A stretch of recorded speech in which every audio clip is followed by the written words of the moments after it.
sign is all wrong.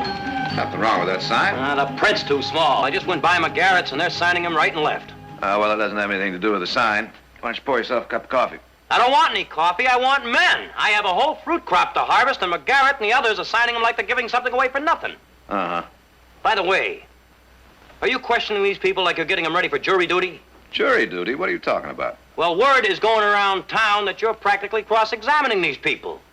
Now, look, Nicholas, you said to me, get me the right men. Now, that's what I'm trying to do. Isn't that what you want? I want men. Any man who is ready, willing, and able to work, I would like to have. Now, if you see one of these, grab them, hold them, and sign them. But do me a favor, will you? What's that? But don't ask them any questions. All right, Nick. Fine.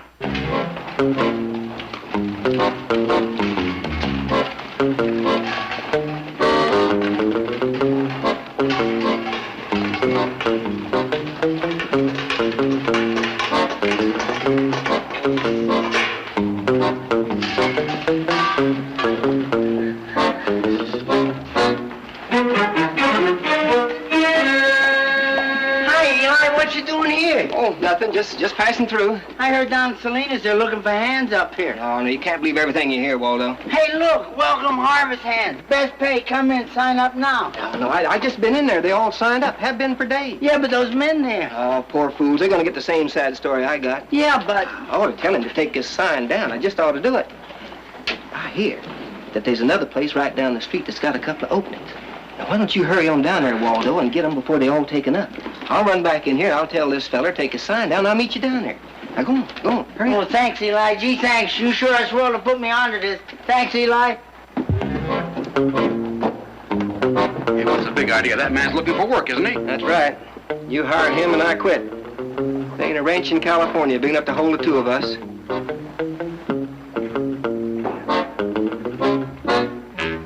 You look harmless to me. Yeah? He's worse than any gunfighter you ever heard of. Because with a gunfighter, you got a chance to draw. With him, there's no way to defend yourself because you don't know when or where nor how it's coming. What's his game? His game is bad luck. He's a Jonah. Last town he worked in burned down the very day after he arrived.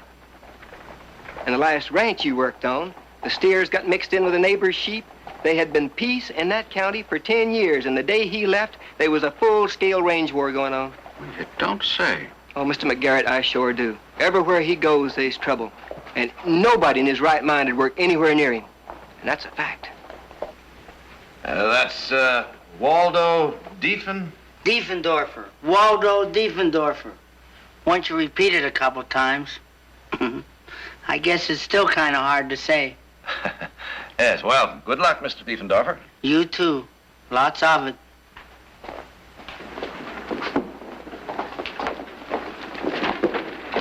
Hey, now, you boys stop that. Now, cut it out.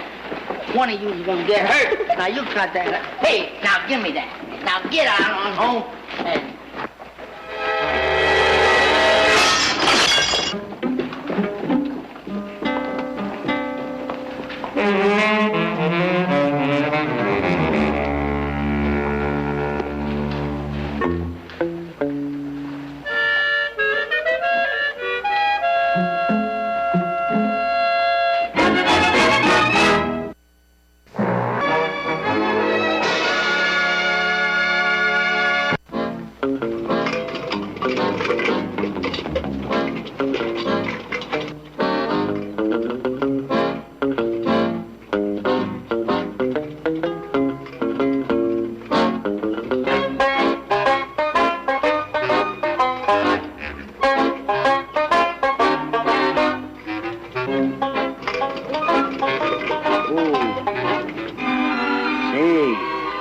Ain't this place something?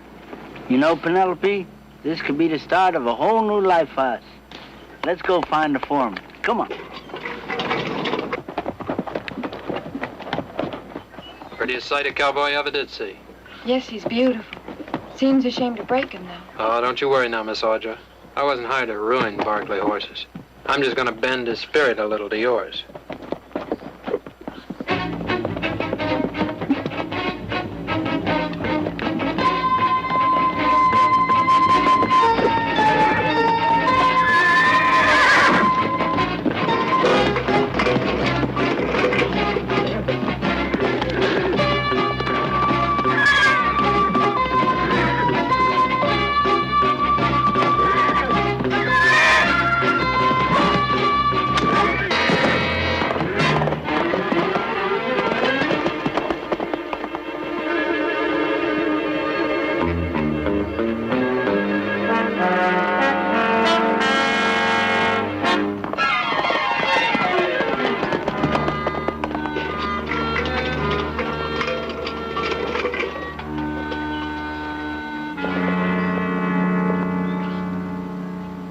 sorry. He'll catch him. I don't know. Oh, I'm Waldo Diefendorfer. Audra Barkley. Oh, one of the Barkleys? Gee, I'm sure glad all the other ranches were filled and I could come here. I'm looking for the foreman. That'd be my brother. Nick! Someone to see you. Like I said, I'm sorry about that horse that ran away. I hope it wasn't my fault. How could it be? You were just passing by. Sometimes that's enough. Yeah, Audra, what do you have? Nick, this is Mr. Diefendorfer. How's that again? I'm Waldo Diefendorfer. I signed up in town to work here. Well, you, bunk in bunkhouse number 3. It's up by the house. Chow will be in 15 minutes. 3? That could be my lucky number. Thank you, sir. It's a pleasure meeting you, Miss Barkley. Stable your burro in the barn. Sir, could I stake her at the bunkhouse? Penelope likes to be with me late at night, and vice versa. Well, yeah, suit yourself. Go ahead.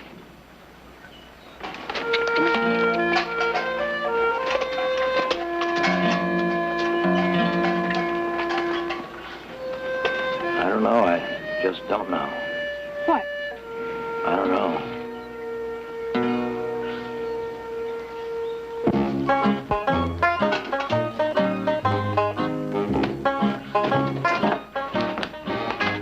Hi, fellas, I'm Waldo. Don't bother about me, just go on doing what you're doing. You can dump your gear over there. Oh, thanks. Sure. My name is Hank Demers. I'm sort of put in charge here. Glad to have you with us. Thanks. Lots of give. Nice. Yeah, the Barclays got the best beds in the valley. Chow ain't bad either. Yeah. You're lucky to sign on here. That's what I figured. I'll get your blankets out back. Oh, you don't have to bother. There's no bother. We all work together here. One big happy family. Hey, don't I know you from somewhere? You sure? Uh-huh. I ain't never been anyplace. I mean that counts or anything. What'd you say your name was? Waldo. Your last name? Diefendorfer. Sounds kind of familiar. Oh, there are lots of Diefendorfers. The world's full of them. You got me mixed up with one of those. Somebody else. Could be.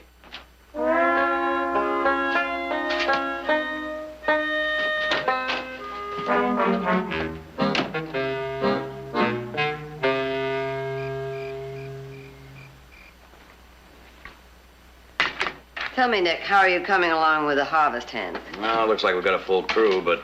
But what? You should know. You hired him, deep and dapper. Diefendorfer. Whatever. Brother Jared, I told you to sign on anybody. Scrape the bottom of the barrel if you had to, but come on. Deep and Dorper?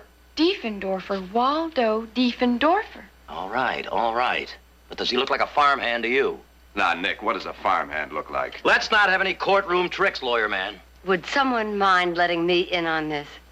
Well, Brother Jared here signed on, Diefendorfer. Yeah, well, he doesn't know a peach from a ripe tomato.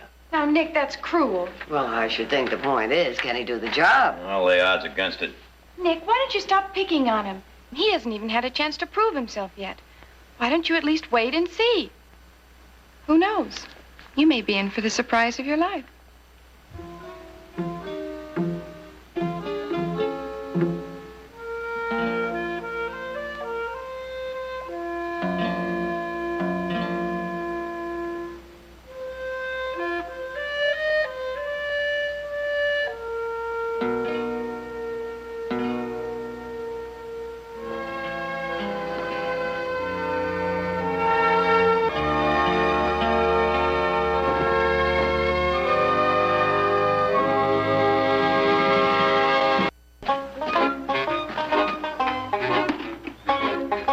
Surprise for you, Penelope. Sugar. Morning. Yeah. Nice day. Yeah, it sure is. I'm glad you caught that runaway horse yesterday. It's a strange thing. I can't figure it out. It's the first time one ever cut out on me. Just can't figure it. Ours is not the reason why. Don't you agree?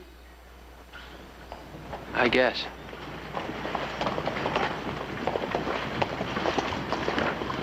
All right, you men, let's go.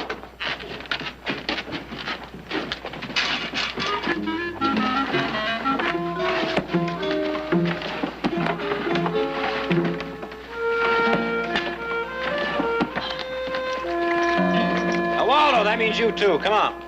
If it's all the same to you, Mr. Nick, I'll ride Penelope. You'll ride with the rest of us. Come on, get aboard.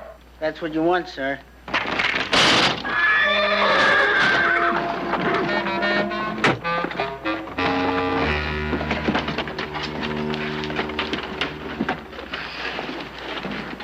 3 days have gone by, and it's been one thing after another. First, the transport wagon collapses. Equipment wears off. That was a brand new wheel, and so was the axle brand new. And what about the next day when the ladder folded up and one of my men busted his arm? Don't tell me anything about that ladder, because it happened to be brand new, too. Seemingly. What about this afternoon when the freight wagon backed up too far and crushed 20 crates of fresh-picked fruit? Amen. What is that supposed to mean? What it usually means, the end. You've had your share of mishaps, so now it'll be clear sailing. You really expect me to believe that? I do. Wonderful. Mother, do you realize how many man-hours we have wasted? Do you know how much money it has cost us? And do you happen to know where that puts McGarrett? No. He could be responsible for all this bad luck. Nick. I would not put it past Nick, him. I have known Frank McGarrett for over 25 years. Then you ought to know how he operates. No, he's a tough competitor, but he would never do anything like that. That leaves who? Why does it have to leave anybody?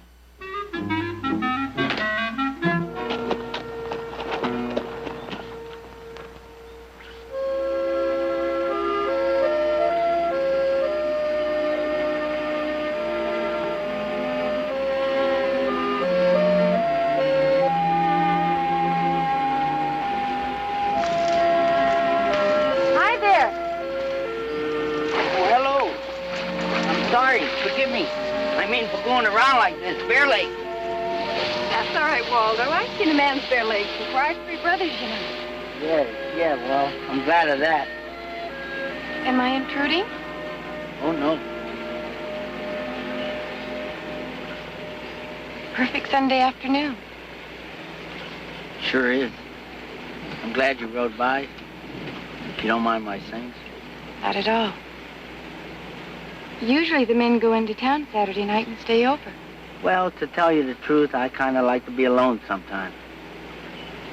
I think I know what you mean. You do? Mm-hmm. Funny. Doesn't make a difference where you are or who's around. You know what I mean?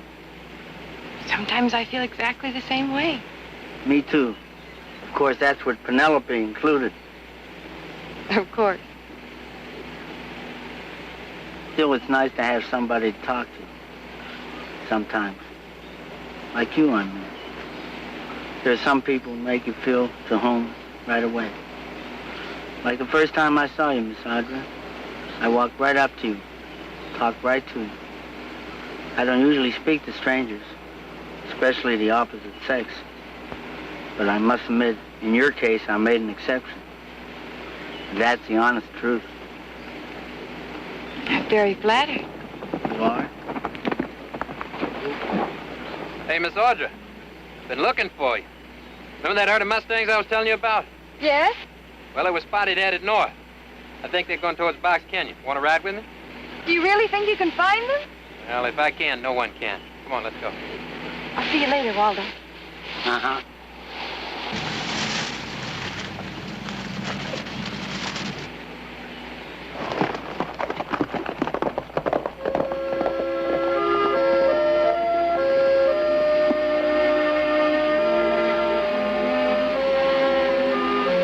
You know, Penelope, if it wasn't your day off, we'd go out after those Mustangs, too.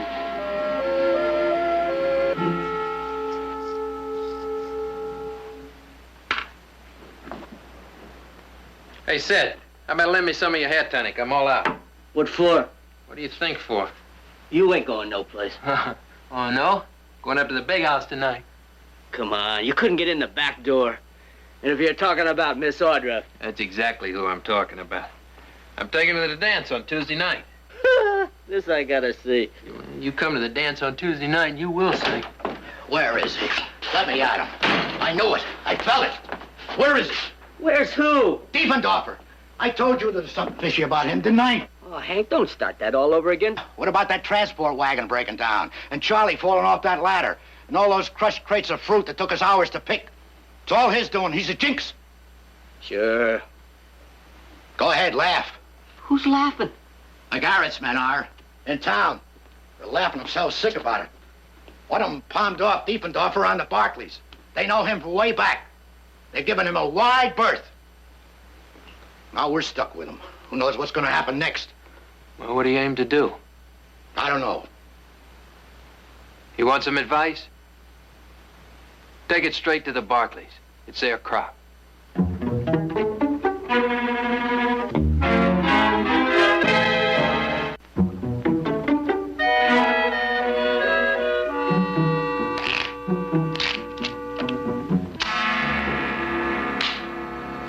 Nick, you're not really going to go through with this silly test. The boys in number 3 are not kidding, and by tomorrow morning it's going to spread to the other bunkhouses, and nobody's going to get even near this Waldo.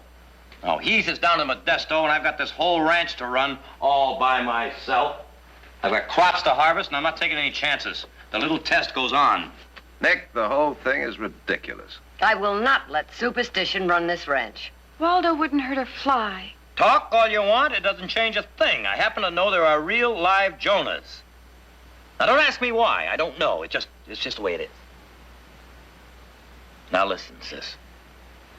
People like Waldo, they don't mean to hurt anybody. It's just that, well, calamity seems to follow him around like a hungry hound dog. And I am going to prove that Waldo Diefendorfer is a born loser. I'll get it.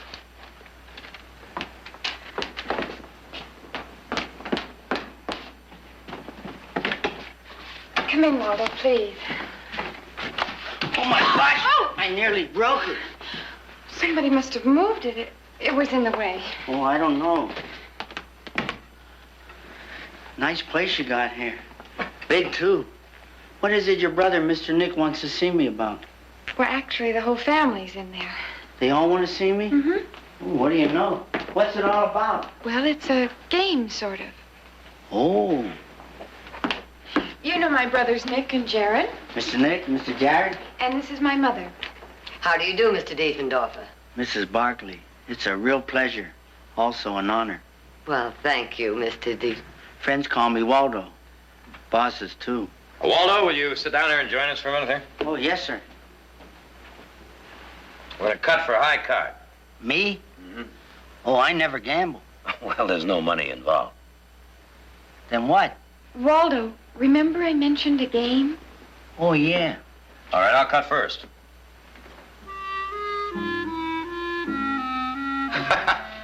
A 3. Your turn, Waldo. Yes, ma'am.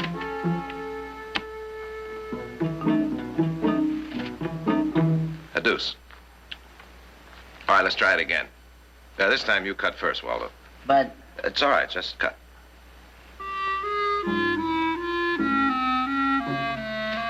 A 4. It isn't over yet. Well, it is now. Read it and weep. All right, once more.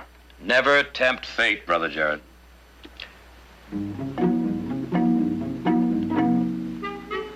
king! Oh, Waldo, that's wonderful. It is? Well, now, will you look here at what I drew? Looks to me to be an ace. Enough? I still say it doesn't prove a thing. Thank you, Waldo. Thank you very much for cooperating. That's the game? That's all? That's all. Well, would you like some coffee? Or some cookies. Well, gee, thanks. But I gotta get up early. A man can't be tired and do a full day's work. Bosses might complain. Night, everybody. Night, Miss Audra.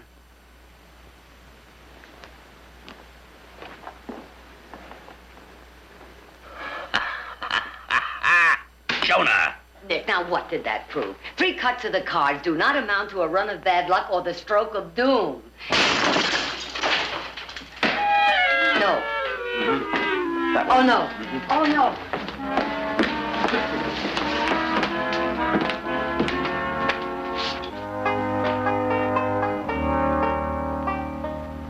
This is a nice big piece. You'd better go now, Waldo. I guess I wasn't looking where I was going. I'm sorry. Night, folks.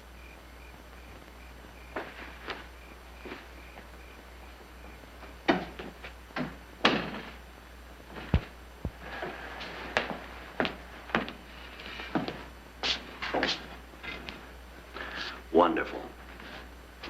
Now, what do you think? I think it's broken. But I don't think it had anything to do with being a Jonah. I agree. Well? I'll go along with Jared and Audra. Well, he is willing, isn't he? And honest and loyal. And, polite? Whose side are you all on, anyway? Well, just trying to be fair. What do I tell the hands out there? They want me to get Waldo off their backs. Oh, I'm not worried about that, Nick. You'll find the right words.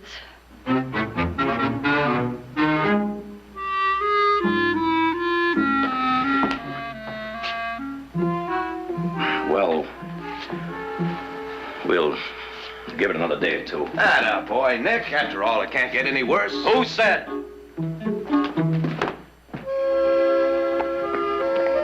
See you later. Take care.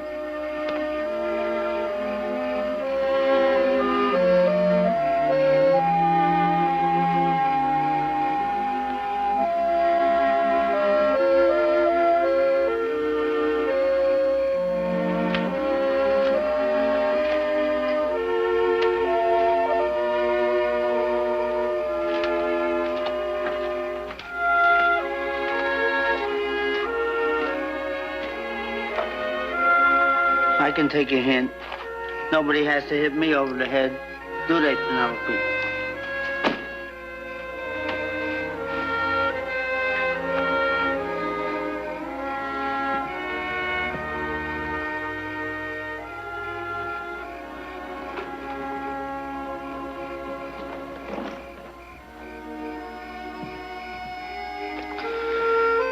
Now, let's see, Penelope. We've got to make some plans. First, why does it always happen to me? What do I do that's so wrong?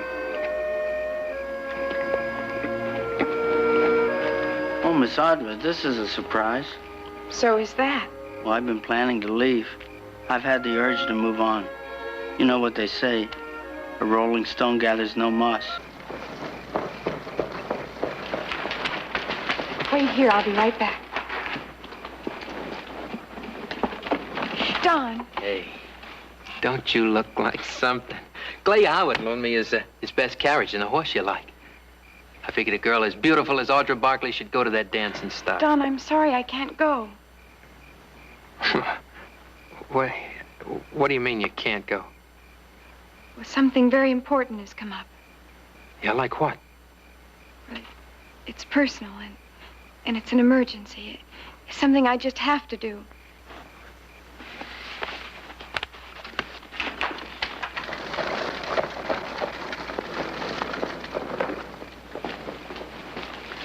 Miss Audra, it's been very nice knowing you. If there's anything I can ever do for you, don't be afraid to call on me. Of course, I never know where I'll be. Me with the wanderlust and all. You're not leaving. I can't go back in there. Even if they begged, I wouldn't let you. There's a room off the barn. You can have your privacy, and Penelope can have her own stall. Come on, I'll show you. See you later, Penelope. Waldo, what do you think of dancing? Well, I only tried it once. Once? Well, you see, I stepped on this girl's foot. Well, that happens to practically every man. Not like me. I broke her toe.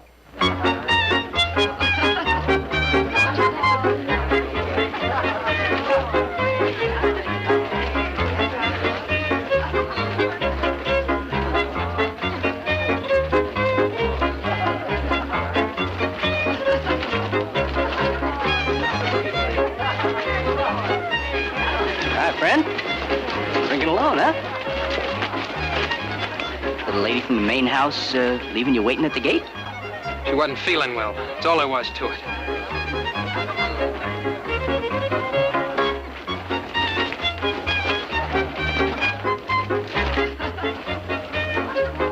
Sure got quick cures these days.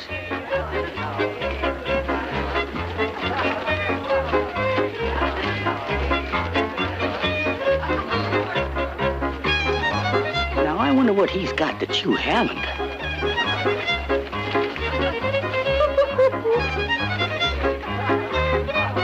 Waldo, wait here. I'll be right back. I want to talk to him. Wait, let me explain. Okay, don't you cancel me. You came with him. What's to explain? It's not that simple. He was locked out of the bunkhouse tonight. So? Heaven knows how many places he's been kicked out of, how many backs have been turned on him.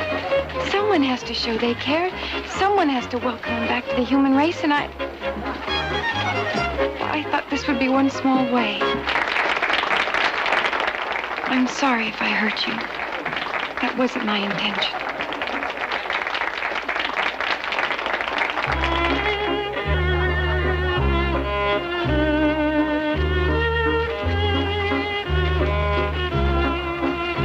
Come on, Waldo, let's dance. Now? Now! First, Miss Audra, listen. Do me one favor. Be careful of your toes. Please.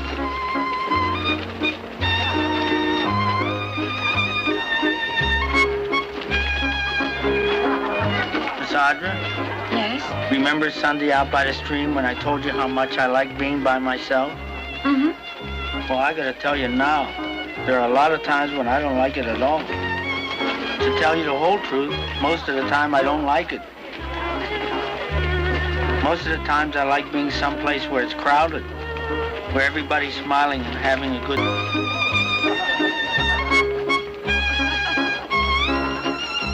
Good night. Sleep tight.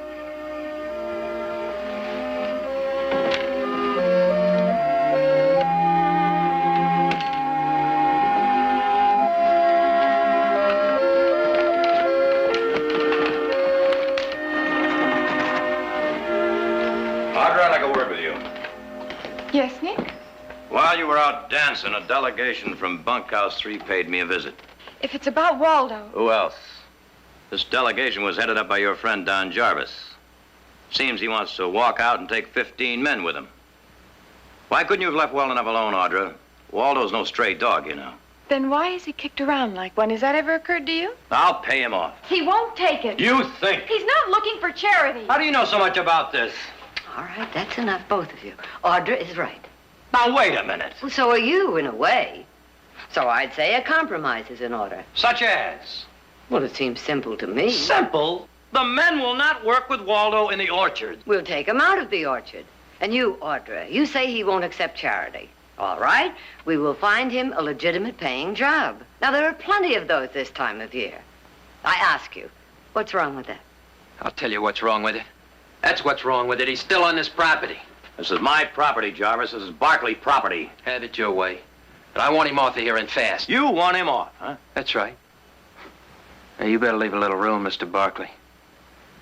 Because if he's not off of here by noon tomorrow, we will be. And more will follow. Well, now, let me let you in on something. If you, or you, Hank, or any one of you walk from here, I'll see to it that not one of you get 1 hour's work in this whole valley. Who are you trying to bluff? You know these men got the pick of the places around here. As a matter of fact, I've already checked with McGarrett. They got a special invite to come over to his ranch anytime they want to. So you take your choice. Diefendorfer or them.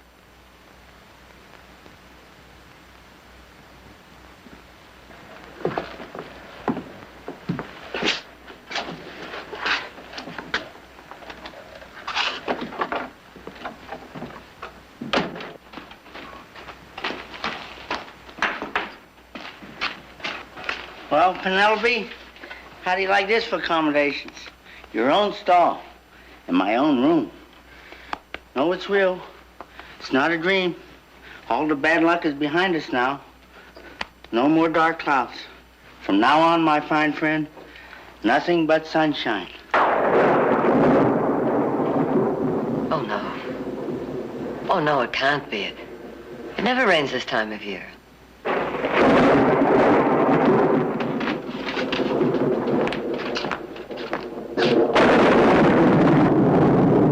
Looks like it really means business this time.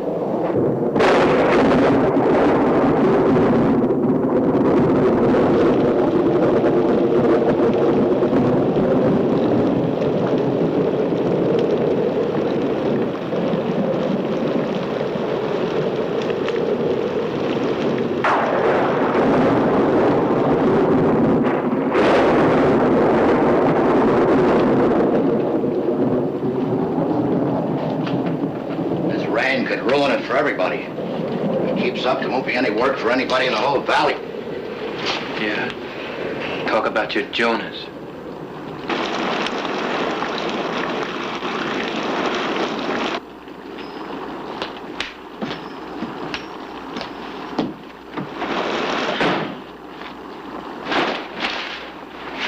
Boy, that is some storm out there.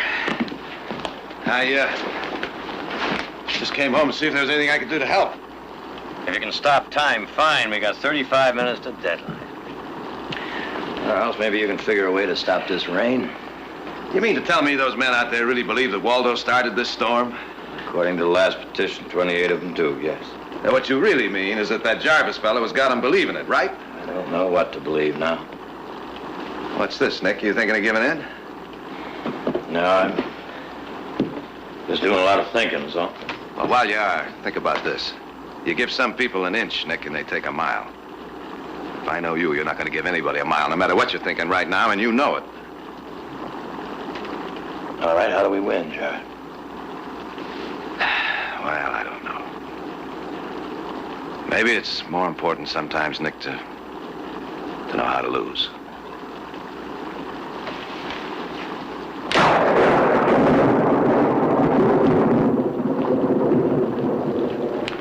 Five to 12. All right, all right. So where's Barkley? Any minute now, Barkley will be coming through the door, and that'll be the end of Waldo Diefendorfer. Wanna bet? Come here.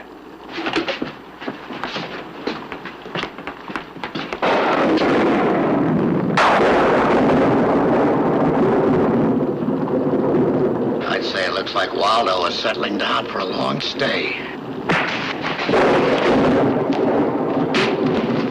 Listen to me. You can forget about those blankets Miss Audrey gave you, and you can forget everything that Barkley's told you. You're getting out of here. Yeah, but... No buts! You pack up your gear, you get on that mangy burr, and you ride. Now, come on, move! Let him go. Don't you know when you've had enough?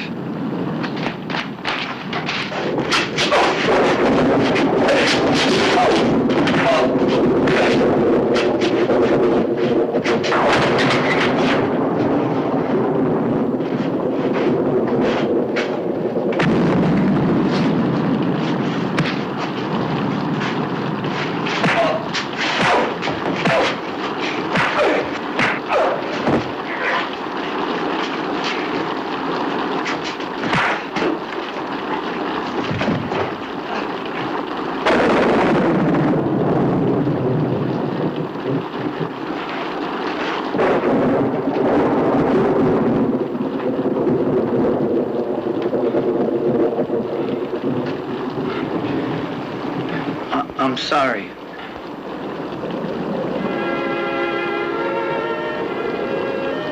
Yeah.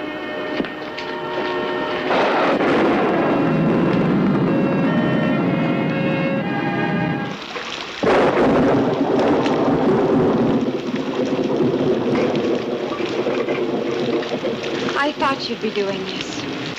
What can I do? Well, first, have a better opinion of yourself. Have some faith in you. How can I, when from the day I was born I brought bad luck? Even that day, after the doctor delivered me, he fell down the porch steps and broke his leg. That was his bad luck, not yours. I don't want to cause any trouble here. I don't believe you. That's just your excuse. The fact is, you're feeling sorry for yourself. You always have. You're not running to help anybody. You're running because you're a coward. You're not noble, and you're not a man. You're just a sheep leading yourself to slaughter. Why don't you for once stand your ground? Why don't you for once try a little faith? Oh, what's the use?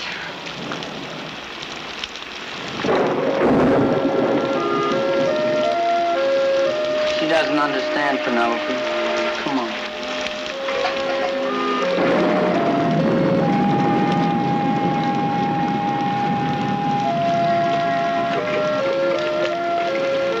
Hey, he's leaving.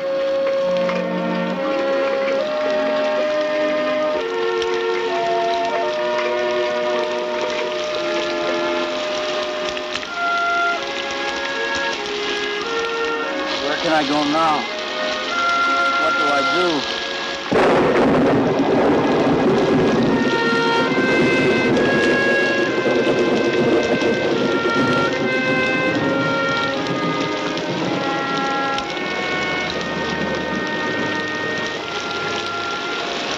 I never asked you for anything. I wouldn't dare. But I just gotta ask you now. You see, I can't go on like this anymore. Well, to tell you the truth, I don't want to. Besides, I can't be someone else, can I? I mean, a person is stuck with being what he is, right? But I need your help now. Nothing big or important. Just a little something. Please. Yours truly, Waldo Diefendorfer.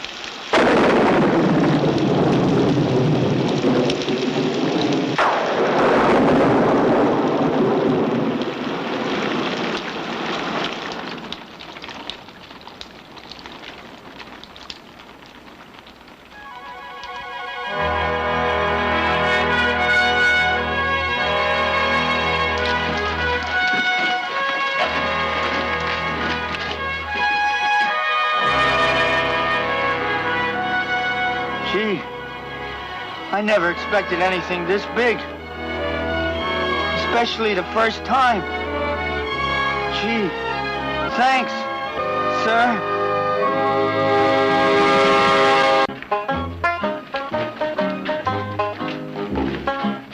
You know, Waldo, this is the best season we ever had. Me too, Hank. Look, me and the boys are headed north for the Feather River. How about joining us? Sure, friend. Great. Wouldn't want to lose our good luck charm. Hear that, Miss Audra? You brought me a change of luck. Change of faith. Oh, yeah.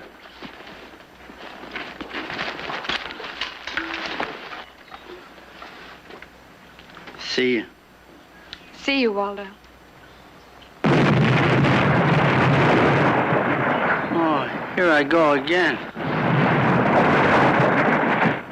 It's not what you think, Waldo. Nick's up there dynamiting. We're just bringing water down from the high lake.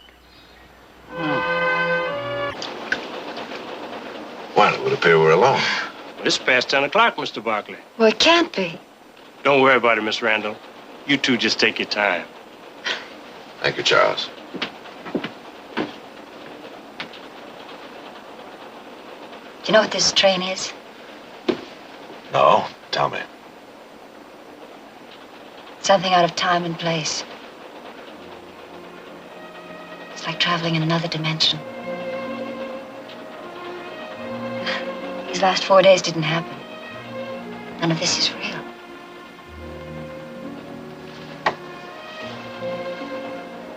You're wrong, Beth. It's real. Very real.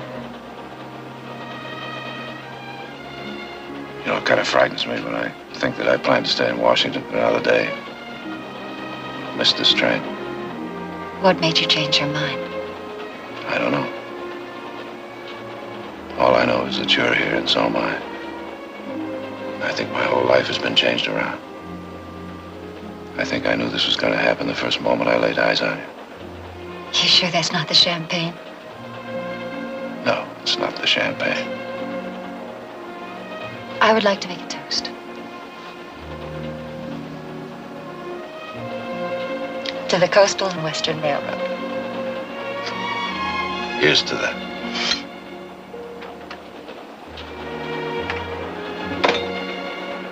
Denver coming up, Miss Randall.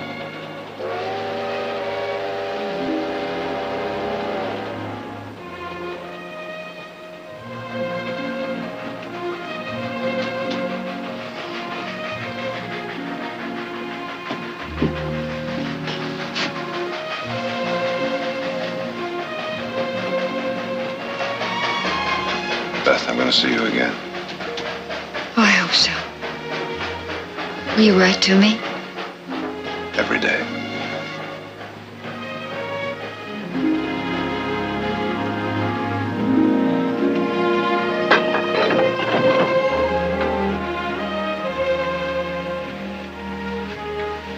Jerry, you stay here, please.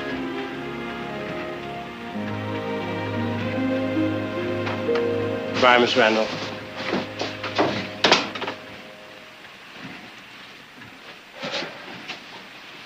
Oh. Here you are, Charles. I'll get your change. That's all right. Keep it. Well, thank you, sir.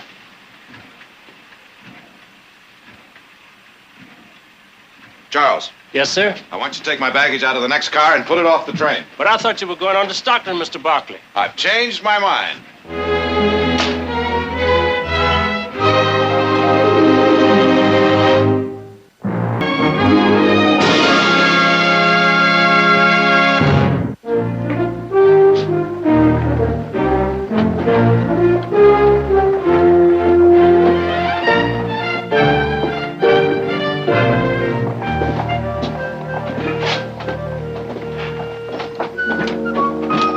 Let me give you a hand. Oh, thank you, sir. Like you're storing up for the winter. We're a little short-handed at the ranch. I'm just trying to make every trip count, so. Jared back yet? No, not yet. When do you expect him? Now, that is a very interesting question. We got a letter from him just the other day from Denver.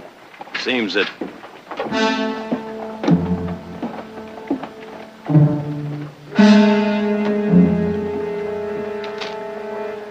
Cass Hyatt.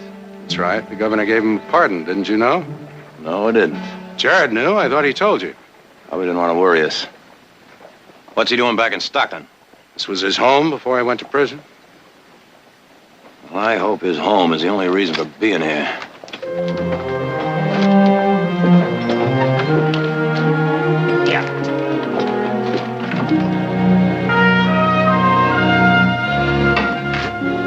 I told Kimball that we'd hold off making any decision till Jared got back. That all right with you? Well, I guess it's gonna have to be. I just don't get it. What Jared's doing in Denver all this time. Oh, I'm sure he'll tell us all about it when he comes back. Well, now, I wouldn't be too sure. He may keep that a secret, too. What's that supposed to mean? Well, they never did tell us that Cass Hyatt had been pardoned. Cass Hyatt? Saw him in town just this morning. He's out of Quentin. Well, you don't think he still holds a grudge against Jared, do you? I don't know. Hyatt said that Jared framed him just to make a name for himself and swore to get even with him. It was the last thing he ever did. 7 years is a long time. A man changes. I hope so.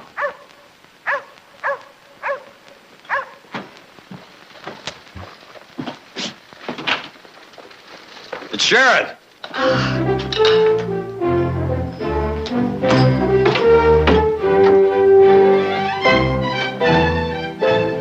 Jared! Hello, Nick. Why didn't you let us know you were coming home tonight? Well, I was going to, but... Got lost. How are you? Well, what in Denver took you so long? Well, I guess the best explanation is for you to meet her yourself. Her? Mother, this is Beth. How do you do? Hello, Mrs. Barkley. It's my brother, Nick. Howdy. Brother Heath. How'd he do? Well, I guess there's no other way to say it. Beth and I are married. Married? You don't mean it. Well, where? When? 3 days ago in Denver. Well, welcome to the Barkley branch. Thank you, Mrs. Barkley. Forgive us for not sending you a telegram, but Jared wanted to surprise you. He sure did. Glad to tell. We met on the train from Washington. Beth was on her way to Denver to teach school. I got off the train, and there was Jared. Now, Mother, Beth wanted to wait and be married here, but I didn't want to give her a chance to change her mind. Well, now, you should have let us know why. We'd have thrown you a party that all of California had never forgotten. But don't think you did us out of a celebration. Nick, let's get that champagne. You bet. You see, I warned you about those two. Come in. I have so many questions to ask, I don't know where to begin. Oh, my goodness. I just thought of something. What's that? I'm a mother-in-law.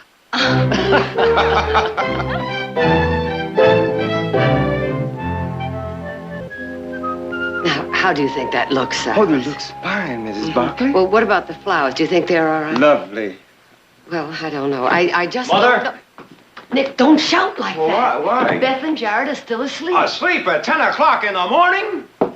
I'll get it. No. You get it. Oh, No, Silas, you get it. You hold these. I'll get the Well, I've never seen you like this before. You're as jumpy as a frog with the hiccups. I've never had a daughter-in-law in the house before. Well, now, what is so special about that? If you don't know, there's no use in my explaining it. Besides, wait until you're a mother and... It's Miss Brady, ma'am. Tell her I'll be with her in a few minutes. What? Well, she's going to help us with the reception. A reception? When? For Beth and Jared, Friday evening. Or did I decide on Saturday? Oh, well, it doesn't make any difference. There's so much to do. Invitations to get out, and the house has to be quick. I do wish Audra were here. Well, now, Philadelphia's not that far. I'm sure she'll make it. Mother! Quiet! Nick! What? Oh. Who was at the door? Keep it down. What? Well, with all this noise, it doesn't matter. Where are you going with that? I'm taking it up to Beth and Jared. Well, they're not there. What? Well, they sneaked out about an hour ago and said they were going into town. They told me to tell you. But I guess I forgot.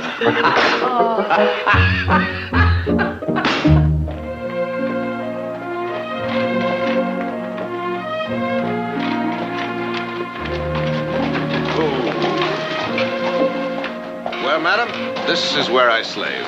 Jared Barkley, attorney at law. Better be careful. Stockton is a conservative town. People will talk. Shall we go in?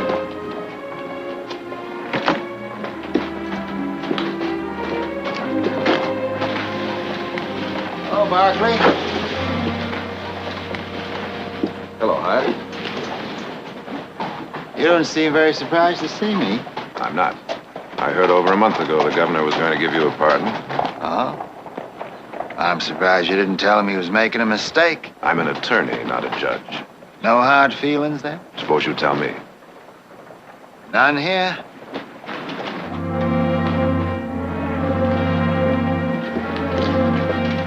Jared, who's that man? Nobody important. The important thing is how you're going to change my office all around once you've seen it. And then tomorrow we'll go into town and buy you a new dress for the reception. Would you like that? Yes, thank you, I would. Here, is this enough? Oh, fine, thank you. Would you like a taste? Yes. That's one of Jared's favorite dishes. That's good. You know, when I think of all the things I have to learn about Jared, they're the little things as well as the important ones. I wonder if we shouldn't have waited. Oh, no, Beth, no. You did what was right for both of you.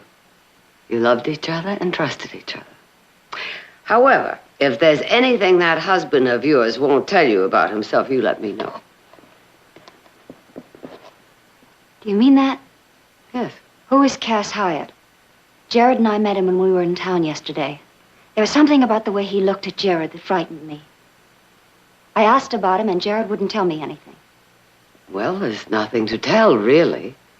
It happened a long time ago, and... Beth?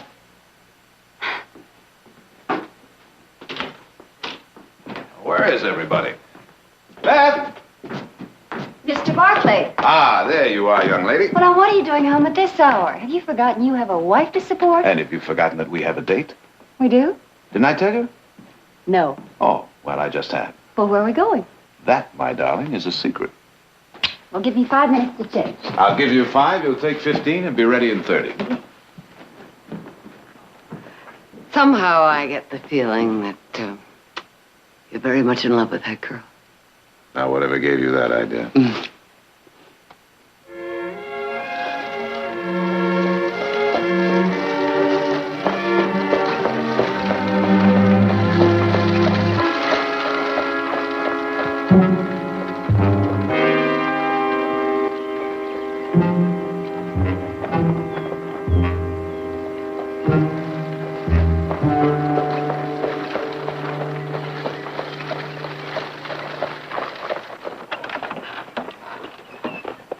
Here we are.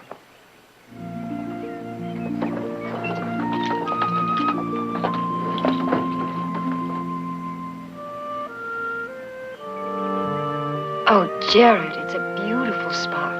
You really think so? Yes.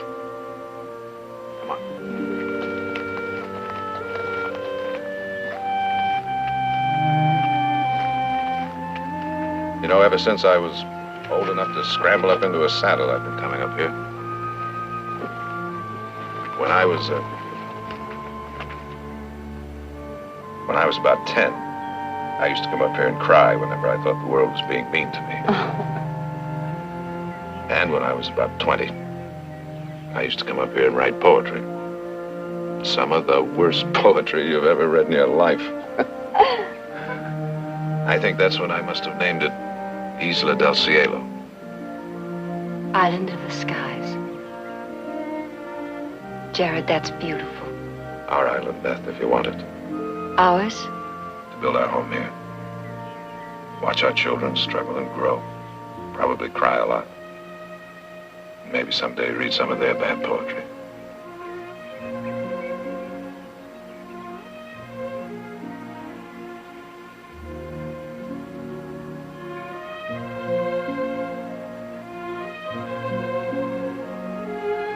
Yeah, what's this? I hope those are tears of happiness. Jared? Please, let's not have a big house. All right. And promise me one thing. What? Let's build a house without a roof, so we don't have to shut out all of this lovely sky. A house with no roof. I'll remember that. Jared, look at all of these lovely flowers.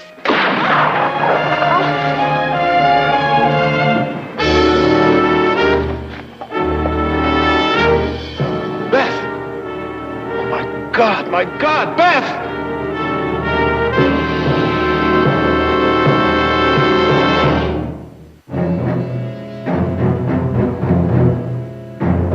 You've been after me for 2 days now.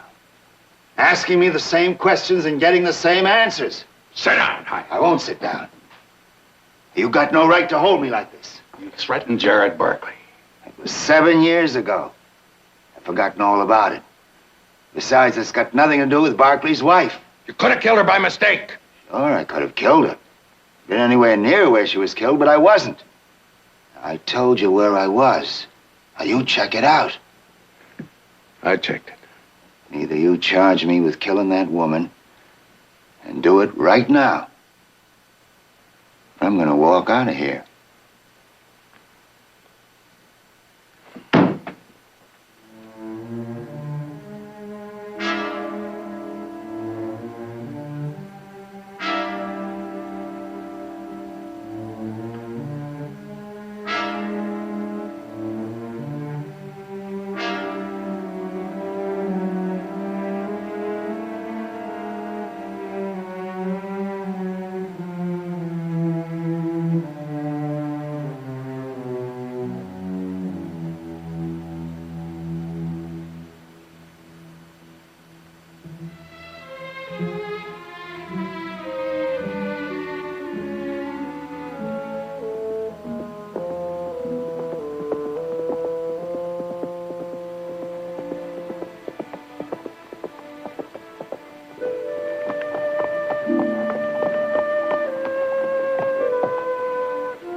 Fred? Sorry. Come in. Sorry I didn't get to the funeral this morning. I was busy with Cass Hyatt. It's all right. We understand. Jared here? What? I'm here, Fred. Jared, I'm glad. I wanted to explain to you about Hyatt. Has he talked yet? Well, he didn't confess, if that's what you mean. That's exactly what I mean. Jared, I had to let him go. I had no other choice. What do you mean you had no choice? Hyatt says he was in French camp. He went up on the morning boat. He's a liar. I checked out his story. There are people up there who saw him there. He could have gotten a horse at the livery stable and ridden back here in an hour. He didn't get a horse at the livery stable. Well, then he took one up there earlier and had it waiting for him. There's no proof of that, Jared. Now, Hyatt is right. If he hadn't made that threat against you years ago, I wouldn't have had any reason to bring him in the first place. I had to let him go. You're a lawyer. You should understand this. All I understand is that my wife is dead and that Cass Hyatt murdered her. Could have been an accident. Somebody out potting rabbits got scared after they You really believe that? I'm trying to tell you it's possible. All you're trying to do is excuse yourself for letting a cold-blooded killer free. Jared. It's all right, Victoria. Jared, I'm sorry. And that's the end of it. There's nothing more I can do. Well, there's something more I can do. No, Jared. Where did he go? He's gone. He left town right after I released him. Are you going to tell me where he went? I don't know, and I wouldn't tell you if I did. I'll find him. Now, Jared, you listen to me. I didn't know Beth very well, but I do know revenge is not what she would have wanted. Beth loved you very much. Don't destroy the memory of her love by destroying yourself.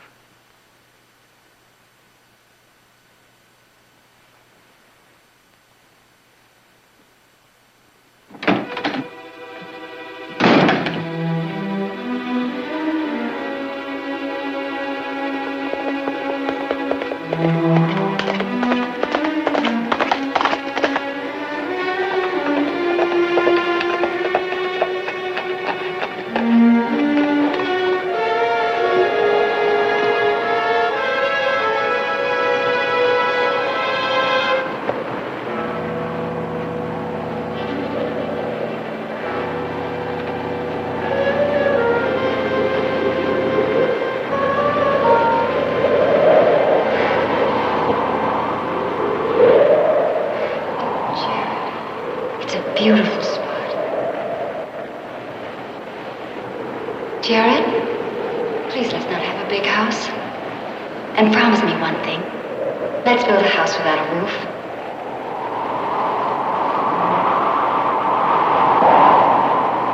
Oh, Jared, look at all of these beautiful flowers.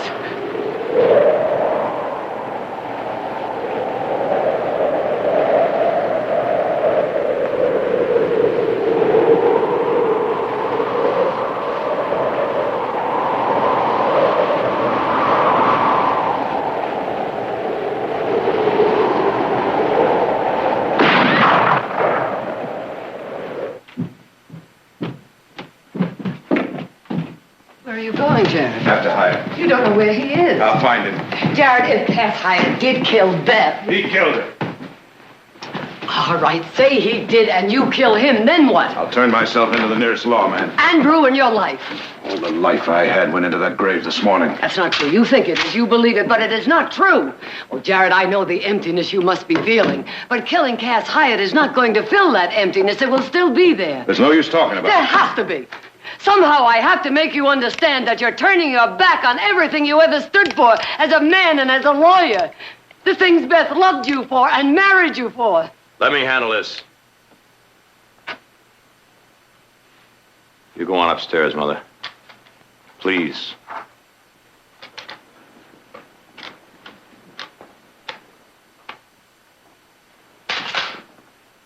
Now, you hear me. I'm not here to argue with you or plead with you. I'm here to say one thing. You want to get out of this room, you're going to have to go through me. Oh, Jared.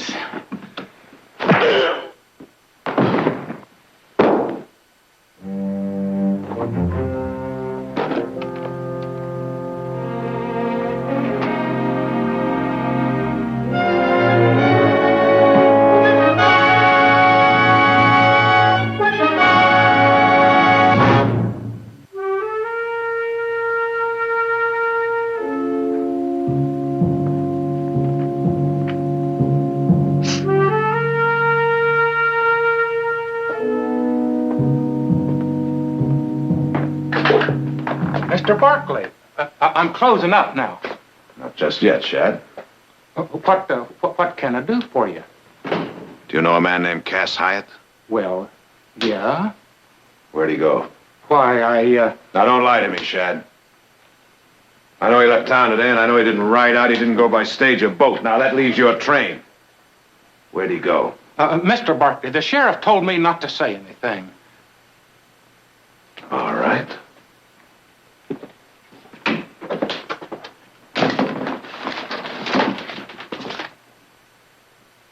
Here we are. Now, let's see. You had one train out of here this afternoon, the 315 South. That goes through Lathrop, Salida, Modesto. I'm not going to tell you.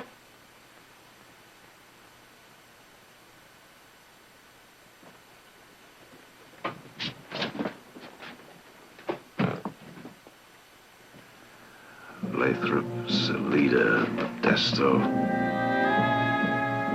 Winton, Grass Falls, Fry's Junction, Fry's Junction.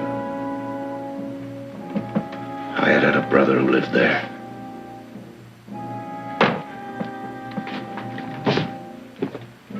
That's where he went, isn't it? Fry's Junction. No. That's what I thought.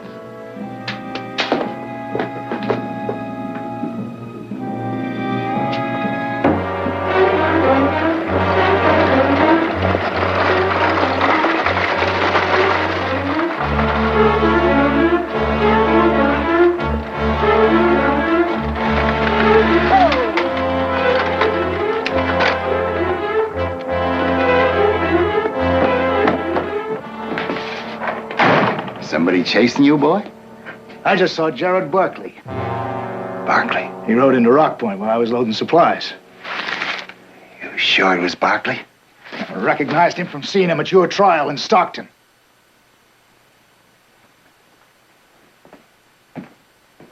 You lied to me, didn't you? No. You killed Barkley's wife.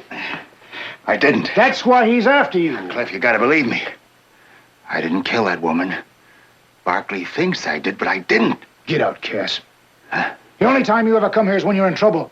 I'm fed up with you and your lies. You saddle up and get out of here whilst you got the chance. Now, Cliff, you gotta help me. The two of us could take Barkley. We'd be within our rights if we did. Did you hear what I said? I'm innocent, I tell you. Get out!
Ain't here, Mr. Barkley. I saw you ride into town. I warned Cass. He rode out of here about an hour ago.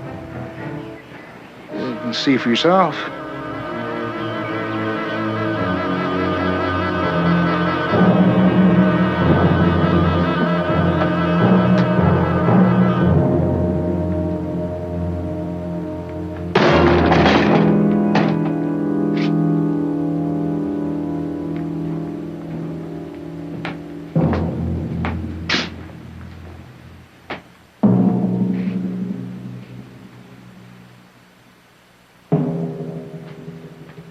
You mean to kill him, don't you?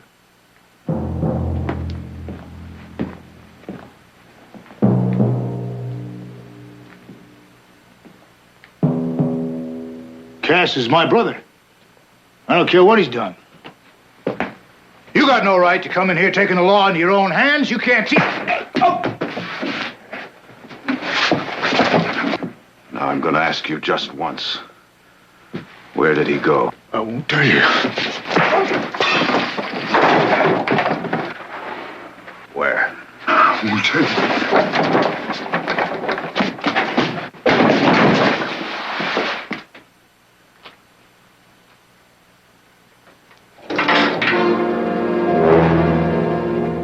Please.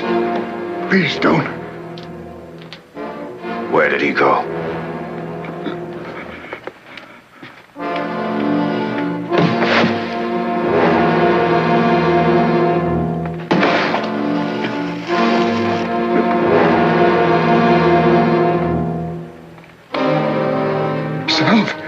He went south.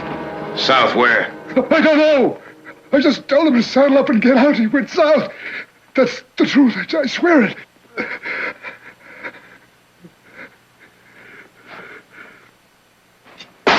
Cass said he didn't kill your wife. He's a liar. Doesn't worry you that you might be wrong? Not a bit. Then what makes you any better than him?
Get me a bottle, honey. I'm dry as a prairie wolf, and I'm beginning to howl.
Morning, Mr. Barkley.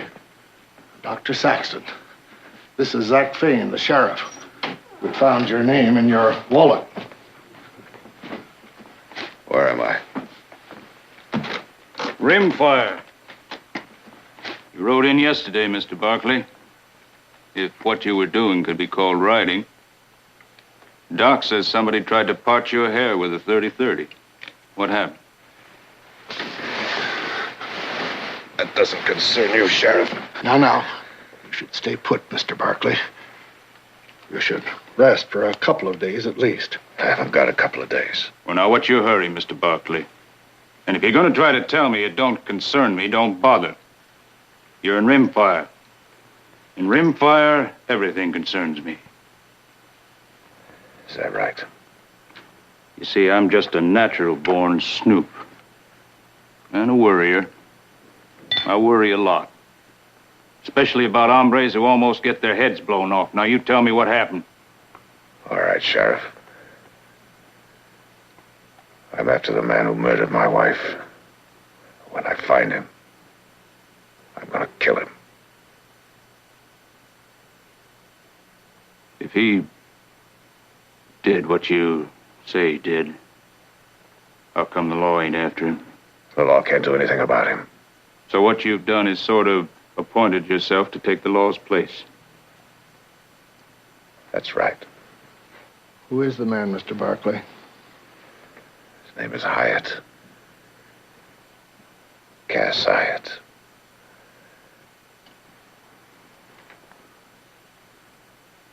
You know him? He rode in yesterday, too. He got himself liquored up. Started an argument in a poker game, went for his gun. What happened? Nobody got hurt. But I arrested him anyway for disturbing the peace. He's in jail? So you see, you ain't gonna get a chance to kill him for at least 30 days.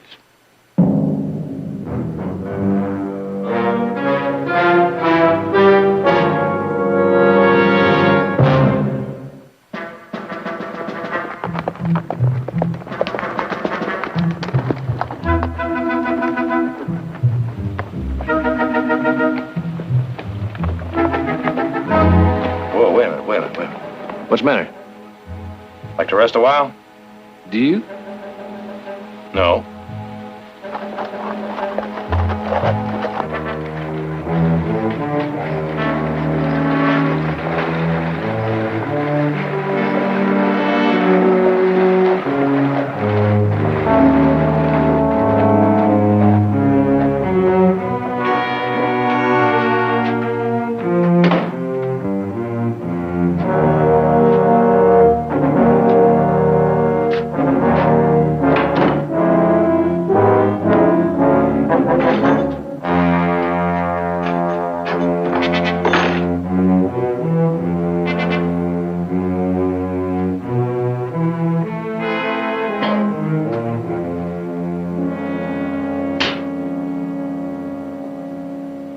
How do you feel? Something with 4 legs and horns. When are you going to let me out of here? I told you last night. You're in here for 30 days. You can't keep me in here without a trial. You want a trial, you'll have one. As soon as the circuit judge comes around again. When'll that be? A couple of months. I got some news for you, Hyde. For me? Something that might take the itch out of wanting to get out of here so fast. What is it? A man named Barkley's in town. I'll bet you thought you got rid of him, didn't you? Did he, tell you why he was after me? Says he wants to kill you. Well, what are you going to do about it? Me? You're the law. Well, now, that's true. But on the other hand, Barkley's just saying he's going to kill you isn't a crime. He means it. I think he does. When I told him he couldn't get at you for 30 days, I thought that might take some of the steam out of him. But it didn't. Not a bit. The man's cool as ice all the way through. 30 days, 30 years. He'll be out there waiting for you. didn't kill his wife. I didn't kill his wife. I sort of figure you for a liar, Hyatt. But it don't make any difference. You're talking to the wrong man.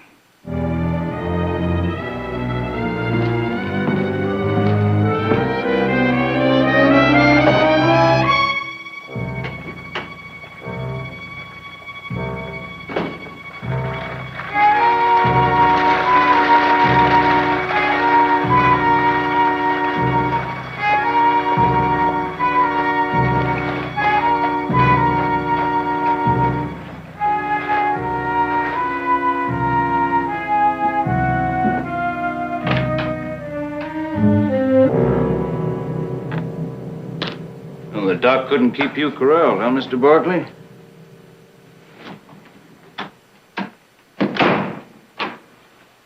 I want to talk to you, Sheriff. Sure. Sure, Mr. Barkley. Sit down.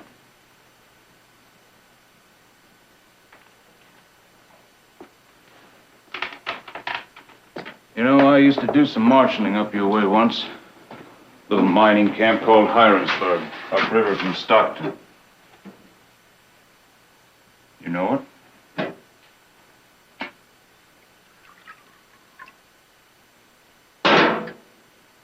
We used to get a lot of riffraff there, just like here. Only that don't trouble me much. I ride at town with a light rein. I don't much care who a man is, where he comes from, what he's done somewhere else. Just so long as he behaves himself in rimfire.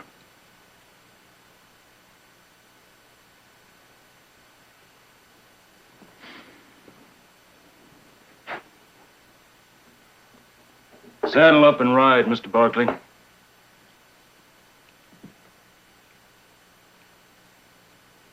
I don't want you to misunderstand me. I know how you feel. Do you? That's right. I lost a woman once.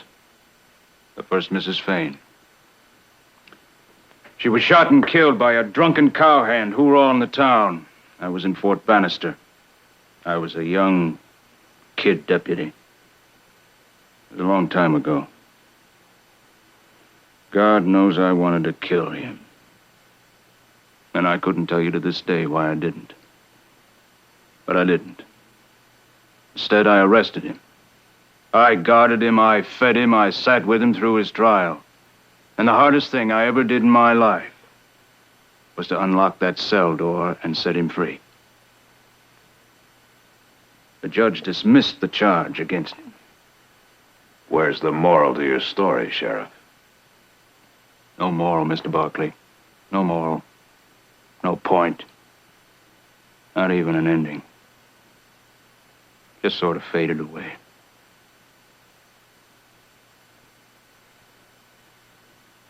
Maybe you loved your woman more than I did. Go home, Mr. Barkley. No. All right. What do you want to talk to me about? How much money do you make? Not much. How much? $50 a month and all I can steal. That's $600 a year.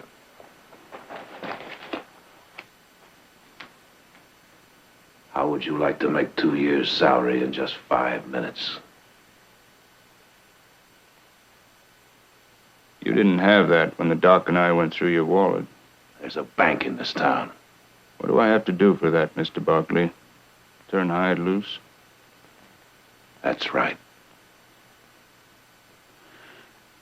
I already told you. He's in here for 30 days. He hasn't been convicted of anything. Well, now that's true. But we do things a little different here in Rimfire, Mr. Barkley. Seeing as how we're off the beaten path, we don't see the circuit judge too often. So a man usually serves his sentence before he has a trial.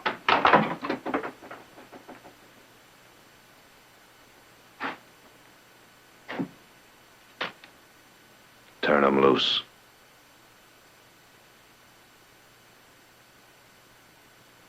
I'll say one thing for you, Barkley. You sure know how to tempt a man. No. I don't want any trouble in my town. You've already got trouble. It doesn't matter whether it happens now or 30 days from now, it's gonna happen.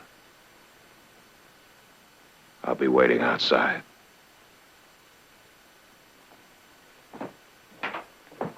Barkley! If you kill Hyatt, I'm going to have to arrest you for murder. And if you try to resist, I'm going to have to kill you. Either way, you're going to be a dead man. Turn him loose.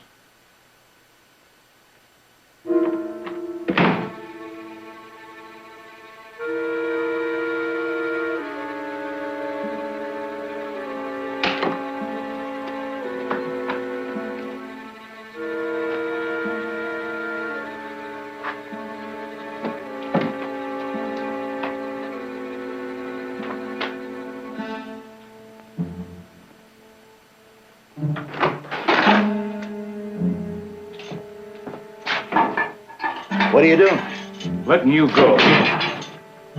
You're free. No. Get out. Now, look, you can't do this. Get out! You can't do this. Get in! Just a minute. Wait a minute. Put it on. No. No. He'll kill me. Put it on! Or I'll throw you out in the street without it. Why are you doing this? Maybe because you remind me just a little bit of a drunken cowhand I used to know. Now you put that on and get out of here.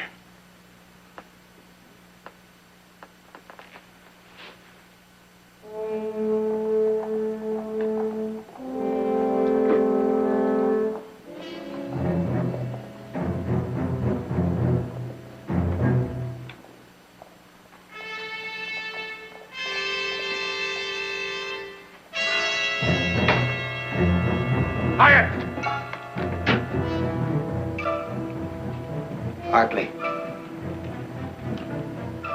Barkley, listen to me.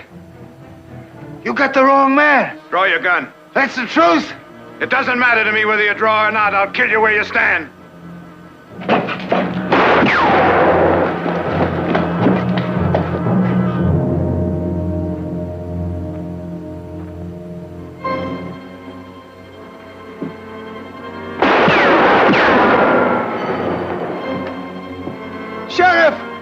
Sheriff, stop him!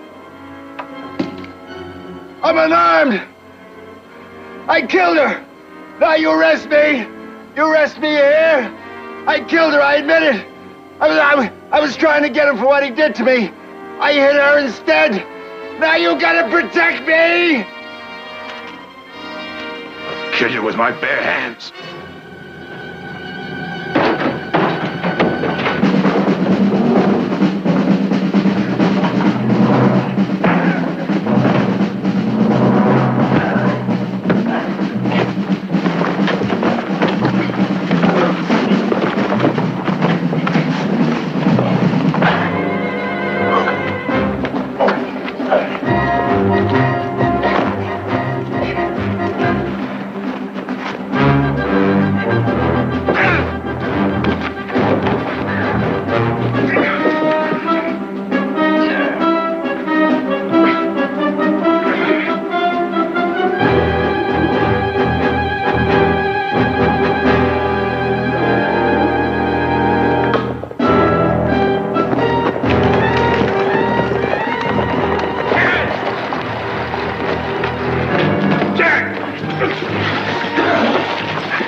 From him!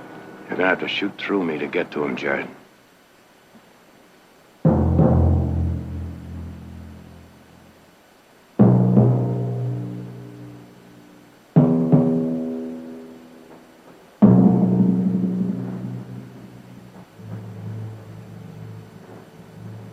Sheriff.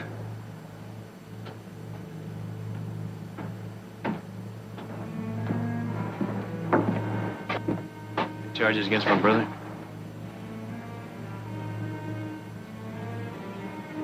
None that I can think of. Here. This belongs to him.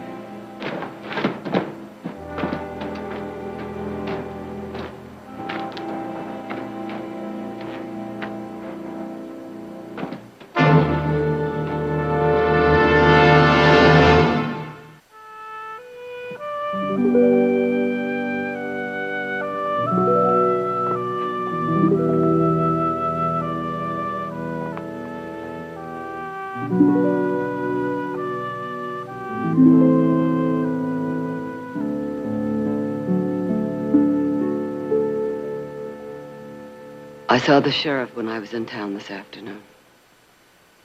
They sentenced Cass Hyatt. They gave him life.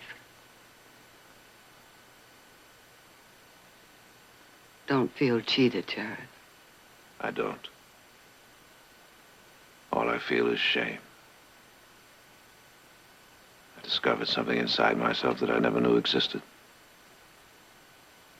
I pray to God I never find it again.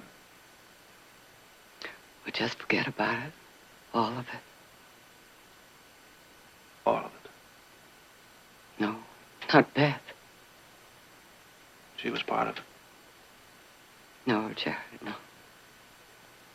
Not that part.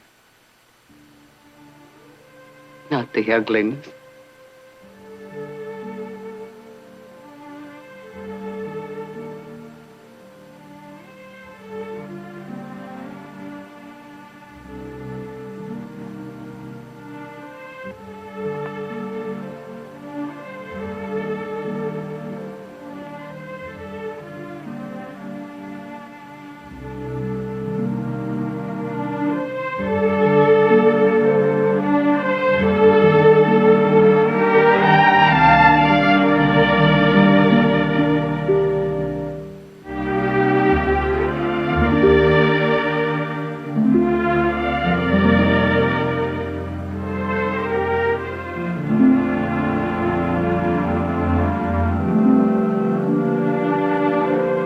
You're not of age.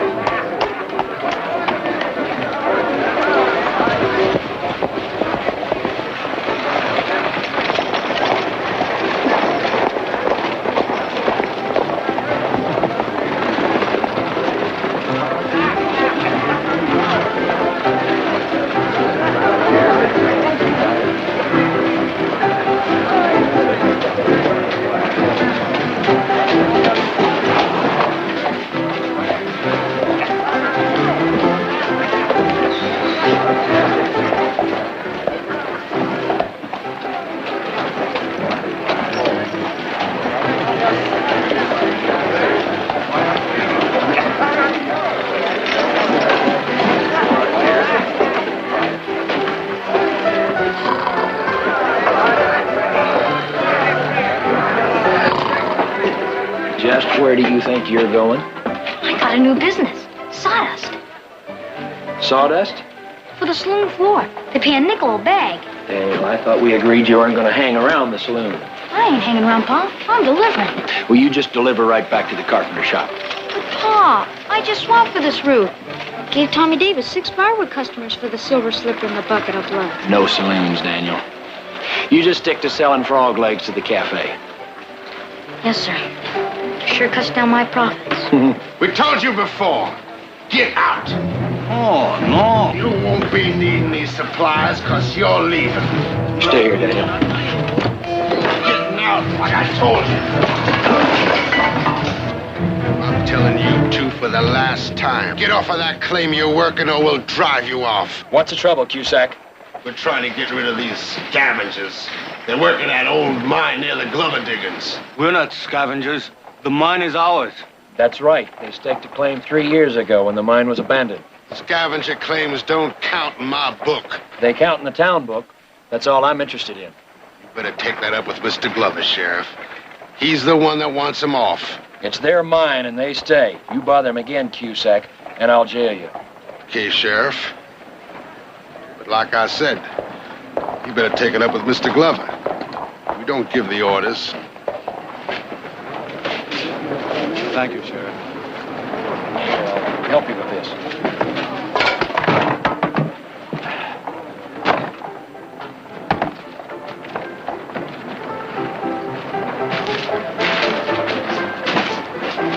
I thought I told you to stay put.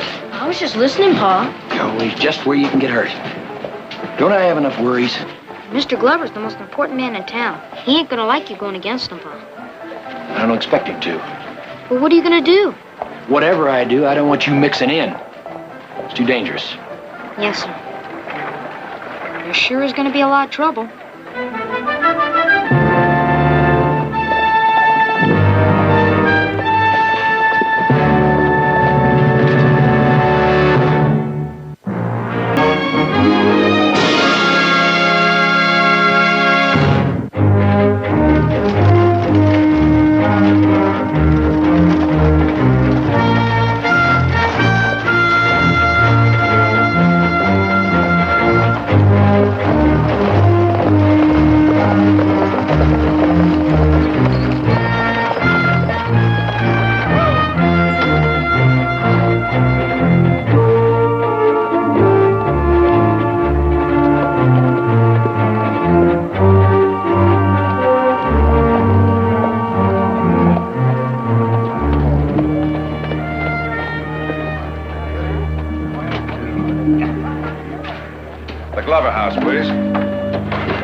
Welcome back to Glover House, Mr. Barkley. Thank you, Charles.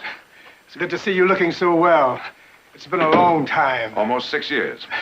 You know, the last time I came through that door, little Janice was sliding down that banister at me. She's quite a young lady now. I'll bet she is. You wouldn't recognize her. Jared, my boy. Hello, Sidney. How are you? It's good to see you again. It's good to see you. I've been looking forward to it. Charles, would you put Mr. Barkley's things in the east wing, please? Yes, sir. Come inside, Jared. I've got a bottle of champagne waiting. Good. Yeah, this merger calls for celebration. That it does. Family well? Oh, they're fine. Just fine, Sidney.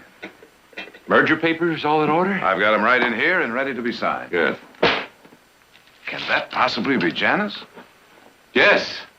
Had it painted 3 months ago, just before she went back east to finishing school. Beautiful, isn't she? She certainly is. It's kind of hard to believe that that's the same little girl who used to beg me for ice cream. Sometimes I wish she were still that same little girl. She's all I've got, Jared. I don't mind admitting this house is just a bit lonesome without her. I could imagine it is. The merger of the Barkley Glover silver mines. To the merger. Come in. Yes, Charles, what is it? Sheriff Barrett is here to see you, sir. He says it's important. The sheriff? Yes, sir. You mind, Jared? No, not at all. All right, Charles, have him come in. Yes, sir. You have a sheriff here now, huh? The last time I was here, all you had was a miner's court. Yes, we hired him 3 years ago.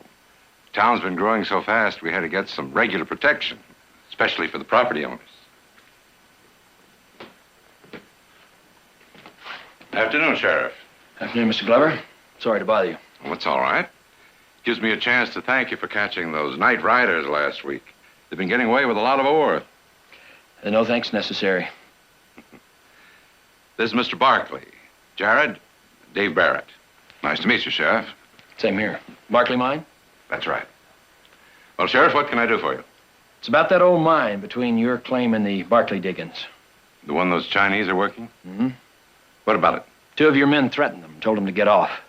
They said they were acting under your orders. Yes, that's right.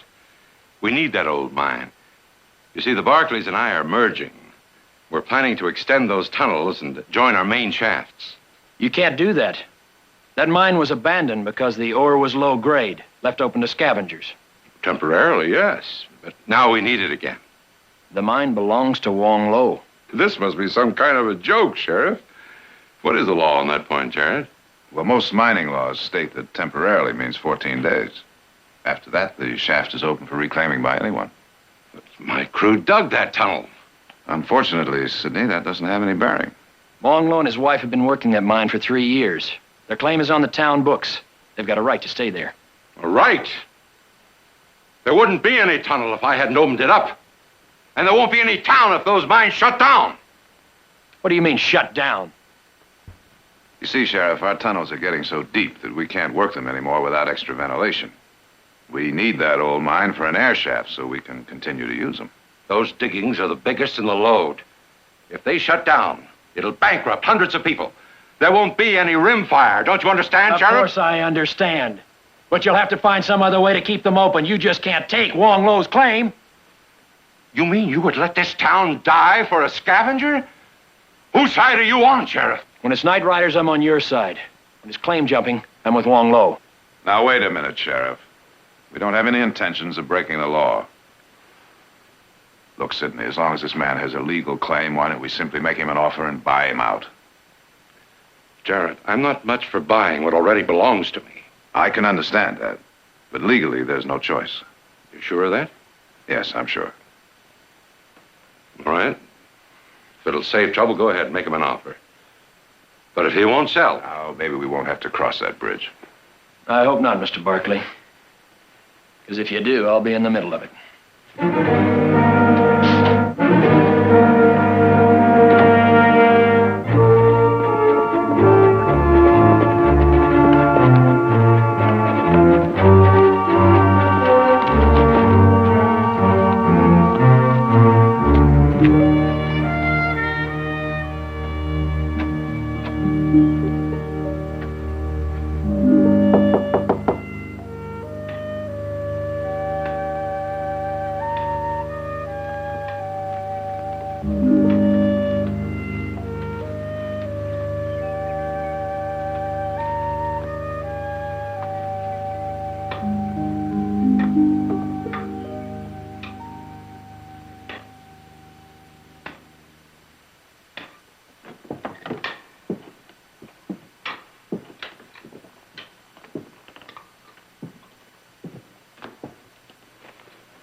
Good morning.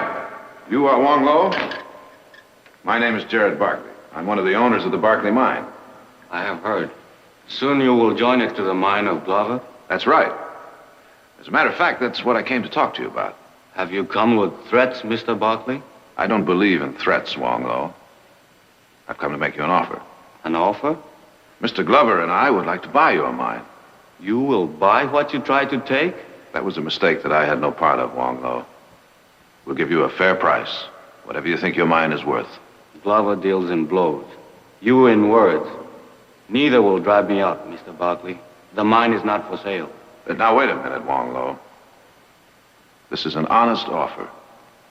I've come in friendship. You must believe that.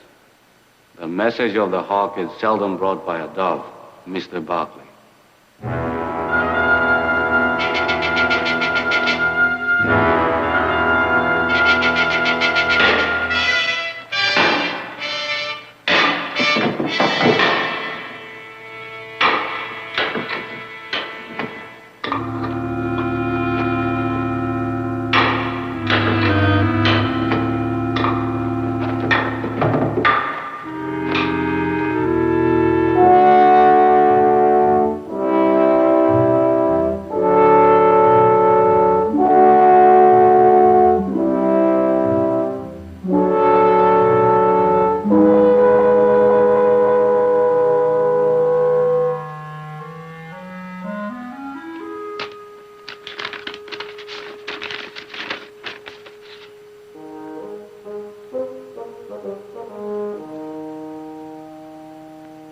Food's ready, Pa. Yeah, I'll be right there, Daniel. Boy,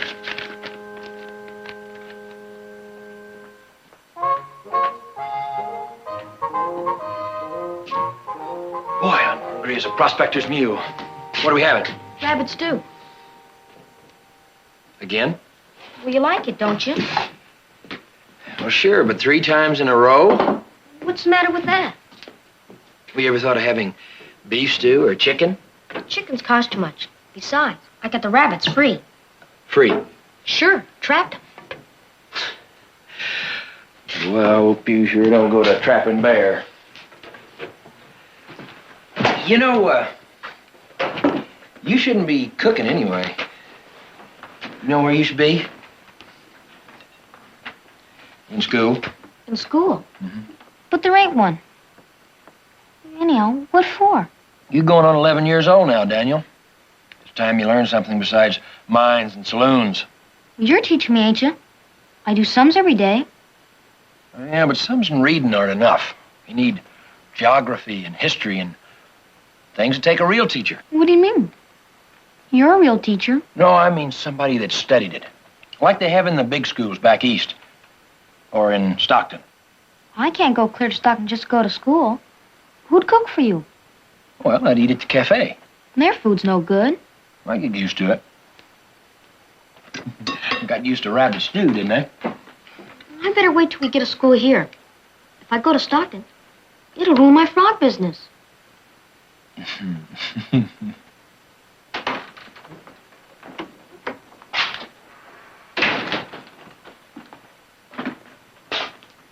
Sheriff? Oh, in here, Mr. Barkley. Oh, I'm sorry to interrupt your meal. Oh, that's all right. Mr. Barkley, it's my son, Daniel. Hello, Daniel. I'm pleased to meet you. Yes, sir. Me too. What can I do for you? I've come to talk to you about Wong Lo. Have you seen him yet? Yes, I've seen him, but I didn't get very far with him. He's not exactly what I'd call friendly. Well, that's because folks have been so mean to him and his wife. He's really nice once you know him. He gives us kids rice cakes, and people... Daniel? Oh, yes, sir. I forgot. Why don't we talk in the office?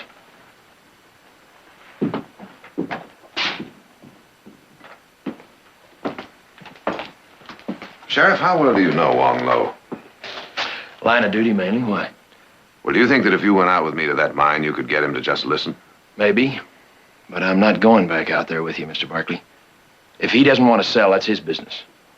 I understand that, Sheriff. I just want him to understand how important that mine is to this town. I still don't think I should interfere. I'm not asking you to interfere. I just want him to hear me out. It's too much like forcing him, Mr. Barkley. Wong's had enough of that. All right, Sheriff. I'll go out and try to talk to him again by myself.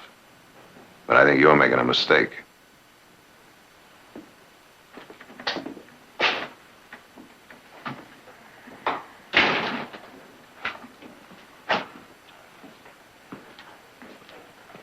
Sure hope Wong listens to him, Pa. Hmm? Because if he don't listen, Mr. Glover's gonna act. And somebody's liable to get hurt. That's another thing they teach you in school, Daniel. Not to listen in on other people's conversations.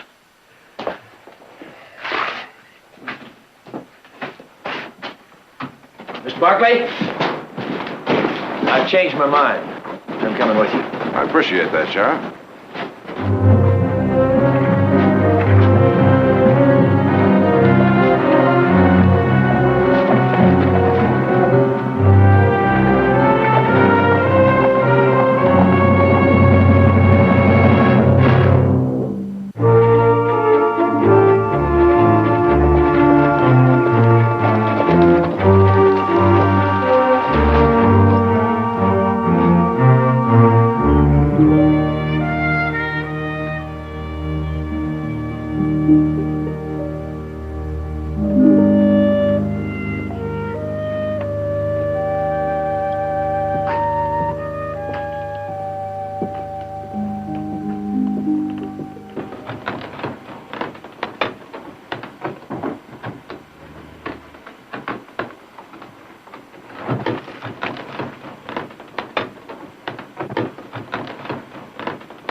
Sheriff, we are very grateful, very grateful. Yes, we thank you. And you also, Mr. Barkley. Pleasure to be of service. That thing's too heavy to move by hand, Wong. You ought to get yourself a mule. Mules are expensive, Sheriff. When a man has no money, he must depend upon his own strength. Yeah, well, money's what we've come to talk to you about. Mr. Barkley wants to talk to you some more. About selling the mine? Mm-hmm. I don't want to take sides in this thing, Wong. What you do is your own business. But that offer that Mr. Barkley made you before it's important for a lot of reasons. I wish you'd listen to him before you make up your mind. All I want you to do is hear me out, Wong Lo. My husband, they have been kind. It will do no harm just to listen to them. Very well. Since you think it is best, I will listen. Wong Lo, do you know what a choke tunnel is? It is very deep and very hot. That's exactly right. So deep and so hot that men can't work down there. Well, the Barkley tunnels are almost that deep right now, and the vein is still descending. The Glover mine is in the same condition. You know how much those shifts are changing? Whistles blowing all day long. Men can't stand it down there more than an hour at a time. We need your claim so that we can dig cross tunnels for more ventilation. Ling and I need it also, Mr. Barkley, to make a living. I can understand that. But I can guarantee you a substantial price for it so you can buy another business. Where, Mr. Barkley? Here, anywhere you want. It'll be a handsome profit, I promise you. And if somebody decides they want that business, will we be asked to sell it also? When Lynn and I came here 3 years ago, we only had a cart and sapling. We found a tunnel, planted the sapling. Now we have a mine and a fine tree of heaven. It is difficult to put down roots, then leave them, Mr. Barkley. It's difficult to ask you to, believe me. But it's not just for company profits. It's for everybody in the town. Ling and I are not treated like everybody. Would like to help you, but we need roots. We cannot sell the mine. The day passes. We must complete our work.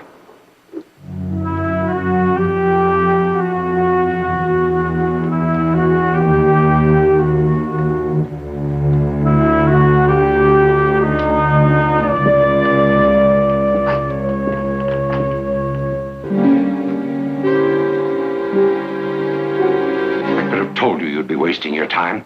All those scavengers understand is force. But don't worry. They'll get out. Not that way. We'll just have to find some other way to ventilate those tunnels. There is no other way. I've already talked to the best mining engineers. Well, I'm sorry, Sidney. I cannot agree to force. All right. Then find some legal way. Some loophole. Don't tell me you're squeamish about loopholes, too. Yes, I am, when they involve human rights. Now, Jared, this is no time to shilly-shally. There's too much at stake. I couldn't agree with you more. All right. The circuit judge will be here tomorrow. We'll let him settle it. Incidentally, he's an old friend of mine. I'll see you at dinner.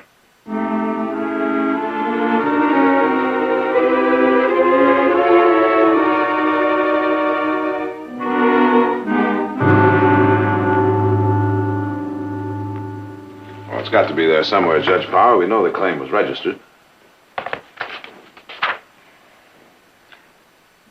Oh, yes, here it is. Hello? Ling? I thought you said the name is Wang. That's his wife. He registered it on Chinese New Year's. Put it in her name as sort of a gift. Actually, it belongs to both of them. I see. Those books were drawn up by a bunch of miners, Nathan, when Rimfire was just a camp. The old miners' regulations are as valid as law, Sidney, and the state recognizes them as such, even now that you're incorporated as a district.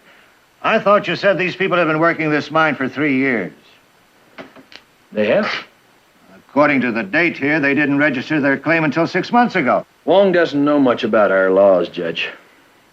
It took him a while to find out about staking claims. Well, that's your loophole, Sidney. Under the State Exclusion Act, aliens can't own property even when it's registered according to local mining laws. The acts went through last year, a couple of months before this claim was entered. Well, Jared, that should simplify things. I'm surprised you didn't check that date, Mr. Barkley. As a lawyer, you should be familiar with these new acts. I am, Judge, thoroughly. I lobbied against them. How soon can we evict them, Nathan? 48 hours. All you have to do is re-register your previous claim.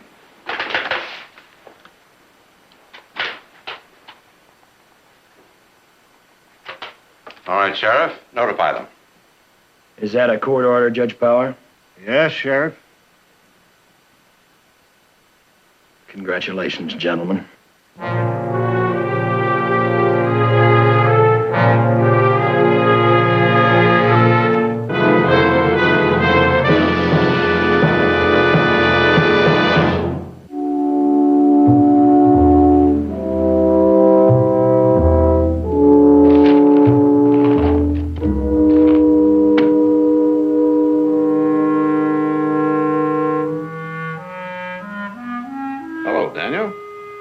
Mr. Barkley.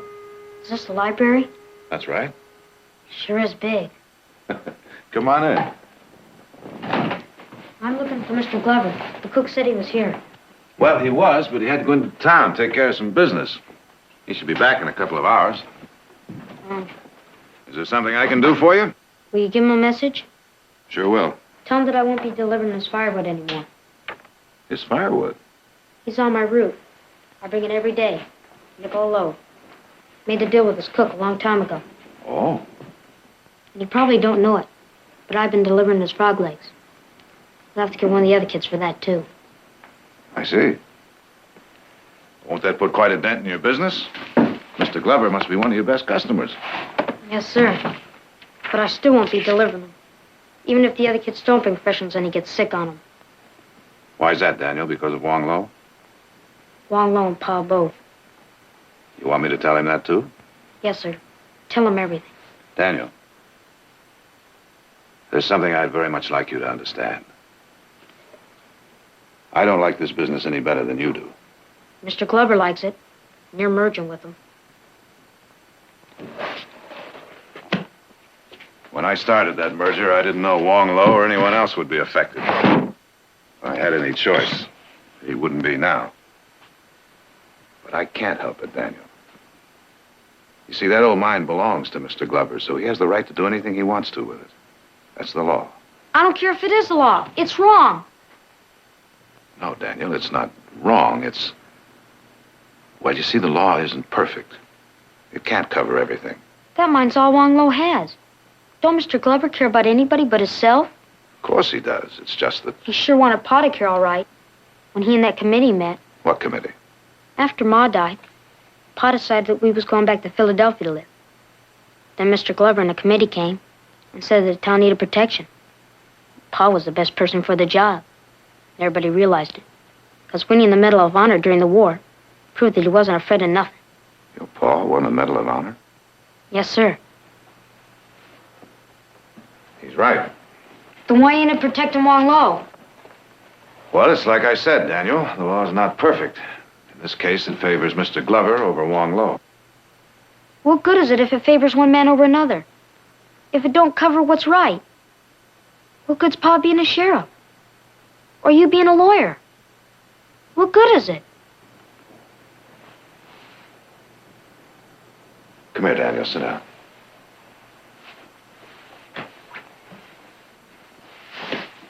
You see, the law tries to be just. But if it isn't, it's usually because the people involved don't care enough to change it. You're involved, Mr. Barkley. Can't you help some way? I wish I could.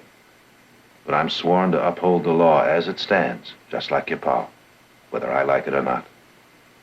Well, anyhow, tell Mr. Glover about the deliveries. Will you, sir?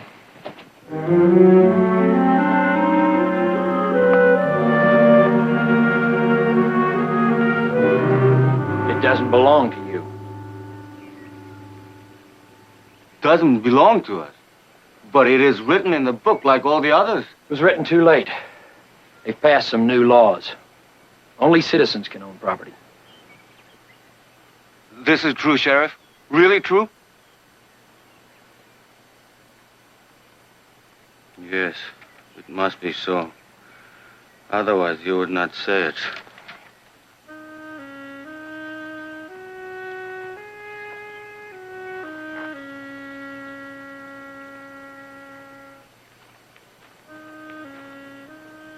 The tree has taken root, but we have not. It is always so, Sheriff. Ling was born in this country, and I have spent most of my life here. But we are driven from place to place, like leaves in the seasonal winds. What was that you said about Ling? That she was born here? In San Francisco.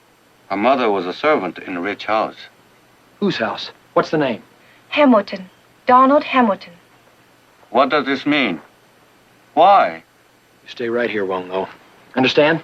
Stay right here till I get back.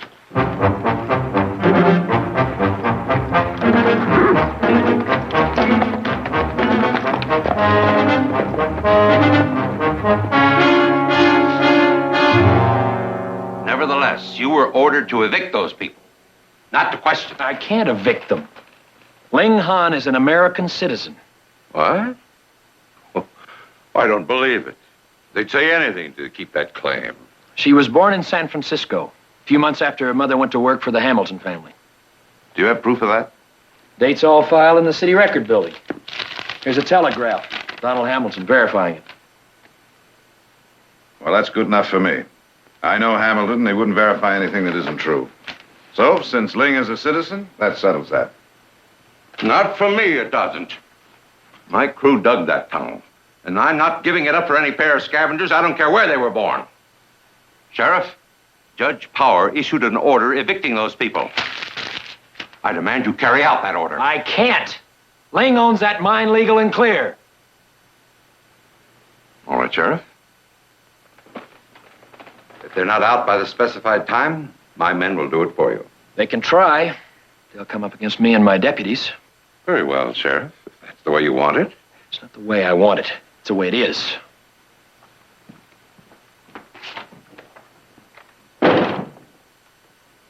Sidney, I've already told you I'll have no part of this. I don't understand here, Jared. What is it? You feel you owe these people something because you have more than they do? Is that it? It's much simpler than that. I have respect for the law. Oh, fiddlesticks. You may be willing to close down your tunnels, but I'm not going to close down mine. Merger or no merger. Then there's no point in staying here any longer. No, there isn't. Why don't you just go?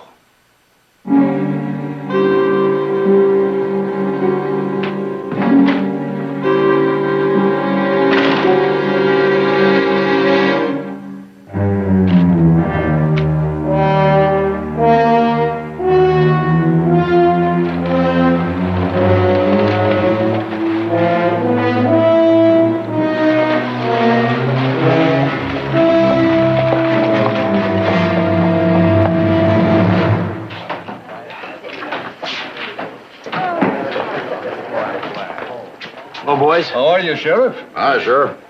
I'm looking for deputies. Anybody got time to help? What's the job? Protecting a mine. You mean protecting scavengers, don't you, Dave? Pays 50 cents a day. They ain't worth 5 a day. That's right. I'm not looking for opinions. I'm offering jobs. You want to work or not? I'll work, but not for any scavengers. Same here. Dave, that was Glover's mine in the first place. He wants it back. I figure he's got a right. Yeah. Ain't nobody gonna side with scavengers, Sheriff. They go for all of you? That he does.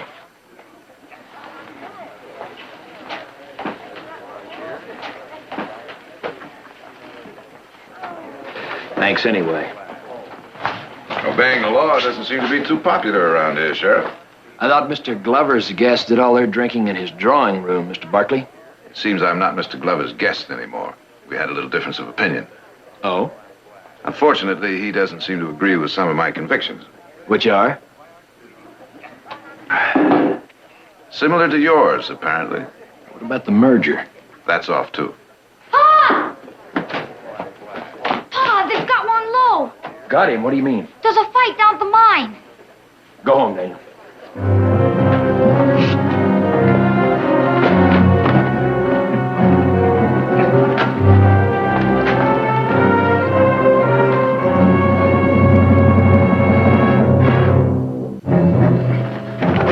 Please don't. Let him go, please. Let him go, please. Please don't. Please don't. Oh, please! Hold it, Cusack. I said hold it! Thank fortune you've come, Sheriff. Shut up! You stay out of this. I'll stay out of nothing, Cusack. Now, you let that man...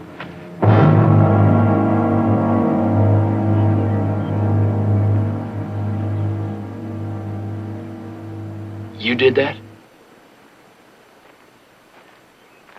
Who do you think did it? It's not as it seems, Sheriff. They came here, this one and the other one.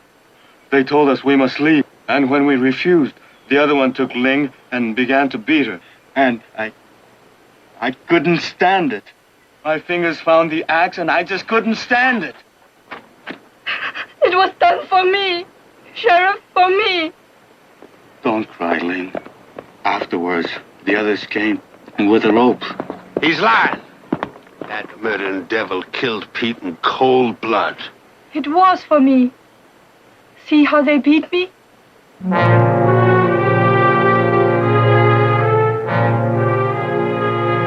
Let him down. He killed Pete. We're gonna string him up. No. I'm holding him for the U.S. Marshal, Cusack. He's going to Stockton for trial. Now, for the last time, let him down.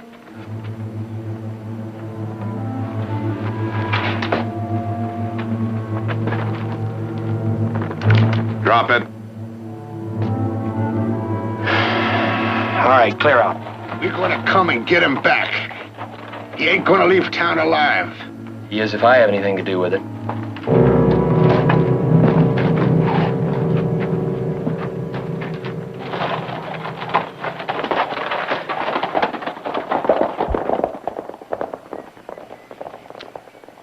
You know, you may change my mind about you.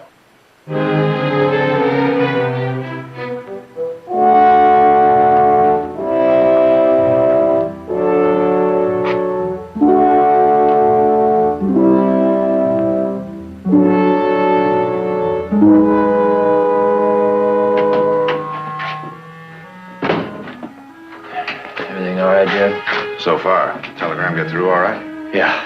Marshal and his deputies will be here in a couple of hours.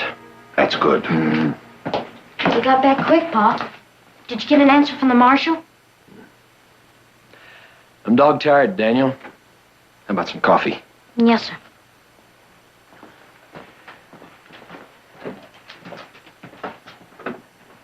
I'd like to ask a favor of you, Jared. A favor? Anything I can do? What's about Daniel? It's something I've worried about for a long time. Something I know his mother would have worried about if she was still alive. I don't imagine it's been easy trying to raise a boy alone. No, it hasn't. This town doesn't help either. You've seen what it's like, Jared, full of drifters, drunks, not even a school. There's no place for a boy to grow up. Well, I wouldn't worry about it too much. A lot of good men have come out of towns just like this one. Yeah, but most of them had two parents. Daniel's only got one. I can't even give him security. Sheriff lives from day to day, you know that. You know, it's a funny thing. Most of the kids I've seen don't seem to give a hoot about security, just as long as they have love. He's got that. All I can give. But if I should happen to get killed all of a sudden, he won't have that. He won't have anything. There's a boarding school in Stockton. He can get an education. Be able to take care of himself no matter what happens. I know it very well. The Stockton Boys' School. Yeah. Well, I've written to him, taken care of all the details. They say that Daniel can enter any time. Jared, your stage leaves in an hour. I've saved the tuition. I'd appreciate it if you'd take him to Stockton with you and enter him. You told him about this? No, not yet. It's a little sudden, isn't it? From what I've seen, it's going to tear his insides out. What do you think it's doing to me?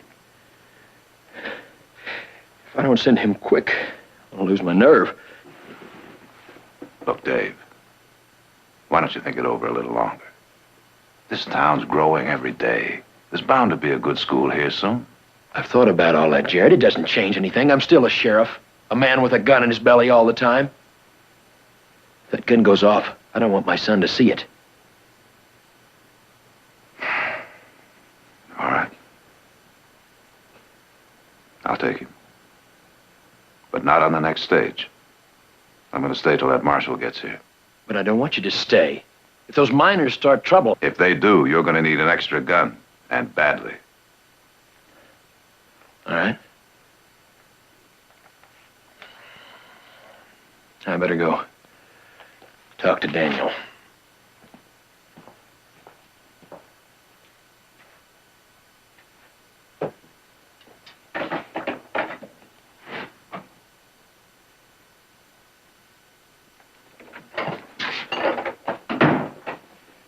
Coffee ready, Daniel? Just about. And I heated some stew. Where's Mr. Barkley? He's keeping watch. Should I take him some stew? Sit down a minute, Daniel. I want to talk to you about something. Yeah. You remember how it was 3 years ago when we lived up in the hills in our mine? You mean the cabin? Before the claim jumper shot Ma? Of course I do. I remember everything. How she used to say poetry to me, fix my clothes, and how pretty she was. Yeah, she loved you very much, Daniel. She always wanted the very best for you. That's why we moved into town right after she died. I thought you wouldn't be so lonesome, that I could take better care of you. You do. You take real good care of me. Oh, this job keeps me too busy. You have to cook and clean up. You have to wash your own clothes a lot of the time. I don't mind. Ma always said it was good to know how to do things. Yeah, well, she meant more than just those things, Daniel. She meant an education. She'd want you to be in school right now. I know she would. Well, then maybe we ought to move someplace where there is one. Sheriff's jobs aren't that easy to come by. I don't know anything else. I talked to Jared about it. Mr. Barkley? That's right, Mr. Barkley. What did you talk to him about? You're going to Stockton with him, Daniel. You're going to live at that school I was telling you about the other day. You're fooling. Ain't you, Pa? No. No, I'm not, Daniel. But I don't want to live there. I want to live here with you. No good here. Living next to a jail. Never knowing what's going to happen next. I don't care what happens as long as I'm with you. Well, I do care. You're going to get an education, Daniel. You're going to make a life for yourself away from here. Oh, Daniel, you'll like it. There'll be a lot of boys. You'll make friends. No, I won't. I'm sorry, boy. You're leaving as soon as the marshal gets here. Now, go get ready. There's lots of time. I'll do it later. After I get rid of all my frogs. You'll do it now. Right now. Yes, sir.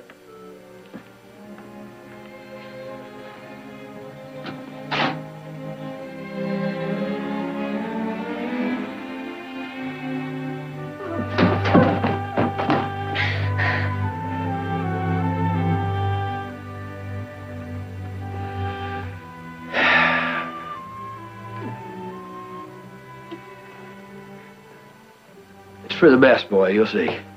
Go on now.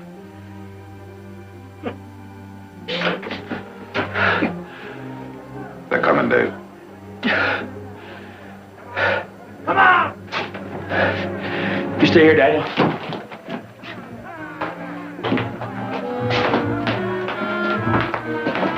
Cover me from inside. Don't let them take me, please, Mr. Barkley. Don't worry, Wonglow. They won't.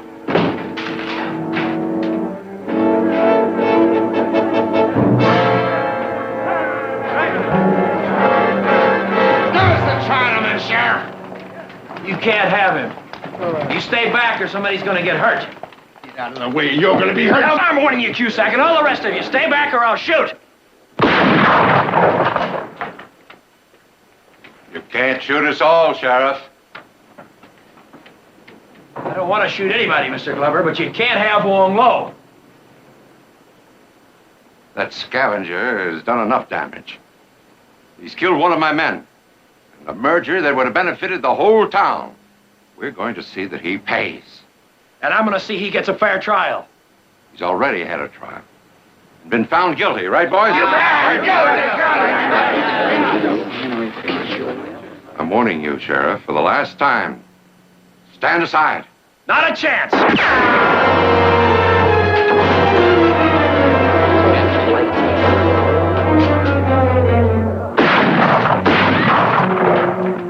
I'll kill the next man that moves. Pa! Oh, Pa! Pa! Well, Sidney, you came here to destroy law and order, and I'd say you've done a pretty good job.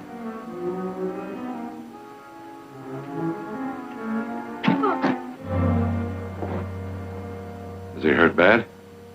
You're pretty lucky this time. It's only a flesh wound. What you had to do it for? What for? We should help him like he's always done. Like he's done for a lot of you. Because Wong Lo was in trouble. He's always helped everybody when they was in trouble. Everybody. Ever since he came into this town. Remember when the mine beams fell in your Cusack? And how Pa stayed by you till the doctor came? Fed your whiskey so it wouldn't hurt so bad.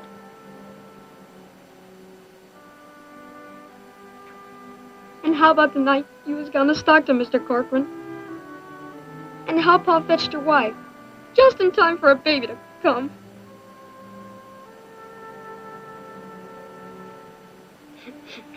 He never left you alone neither, Mr. Glover. Even if you are rich. Remember when your daughter was cutting that Snowden stage? And everybody said that they couldn't get through? You said you'd get through if it killed you. So you rode out. You and Pa. And when your horse went down, Pa brought you and Miss Janice both in safe. He stood by every one of you sometime or other. Why couldn't you stand by him? Why couldn't you? Well, gentlemen, in addition to everything else, it looks like you all have short memories.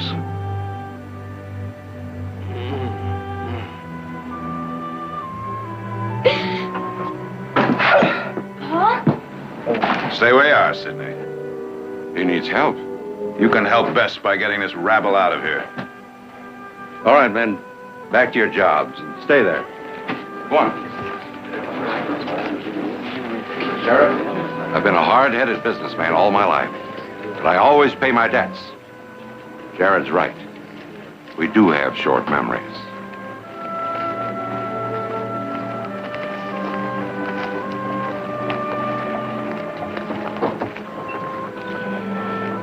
I'm sorry about coming out, Pa.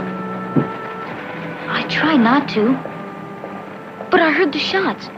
And I knew he was out here. Alone. I had to come out. I just had to. I'm glad you did, son. Do I have to go away, Pa? Really? I mean, can't I just stay? Can't I? You better. Can't expect me to eat at that cafe all the time.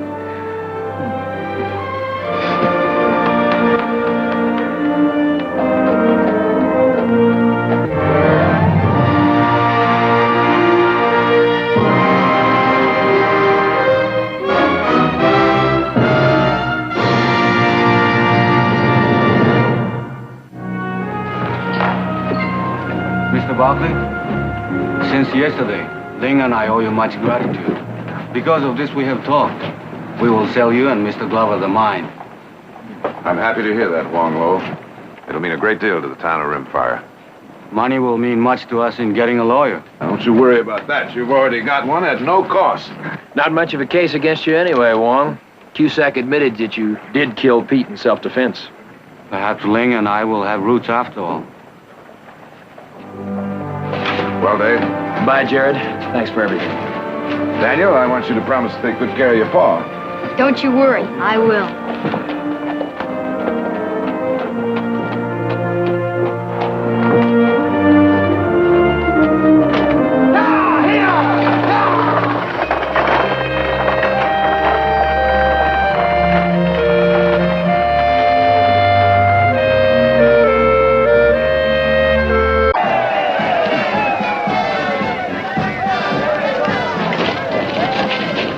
Senator Bennett, I'm from the Stockton Eagle. Sure didn't expect to see you driving this stage. Well, I had no choice, honey. Something happened to the driver? Yeah, a couple of fellas held us up 4 or 5 miles out of town, you know. They nicked the driver here in the shoulder. A couple of you boys get a hand. Get them out of here. Come on, Archie. All right, boy. Did you recognize them? Didn't have time to recognize them. Just shot them. All right, get the man over to the doctor now.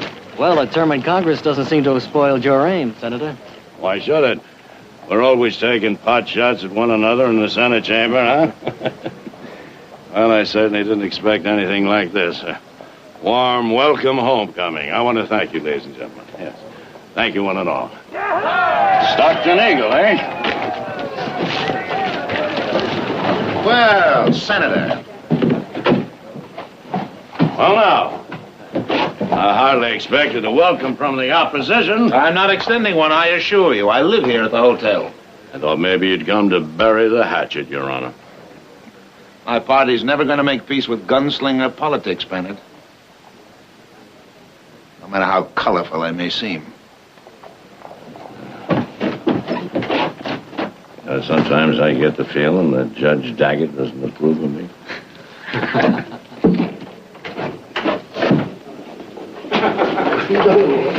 How about a statement, Senator? Why, just one second. I'd be glad to oblige you, young man.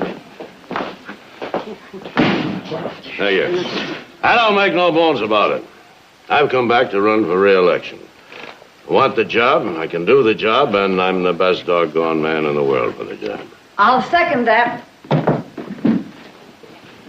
Victoria Jim. Buckley, you are a sight for hungry I eyes. heard you were coming to Stockton. Is Amelia with you? No, she's still in Washington. We thought the trip might be a little too much for her.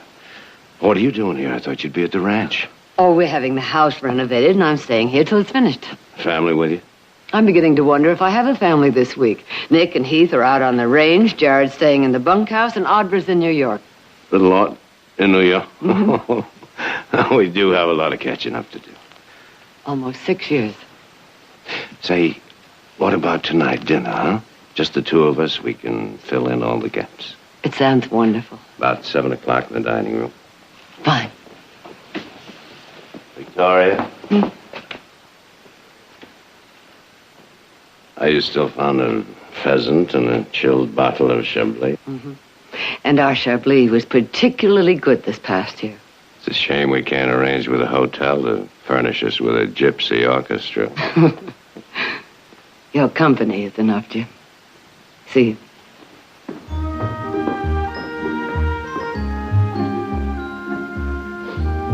Stockton Eagle, huh? That's right, Senator. Thank you. Oh, be sure and spell the name right.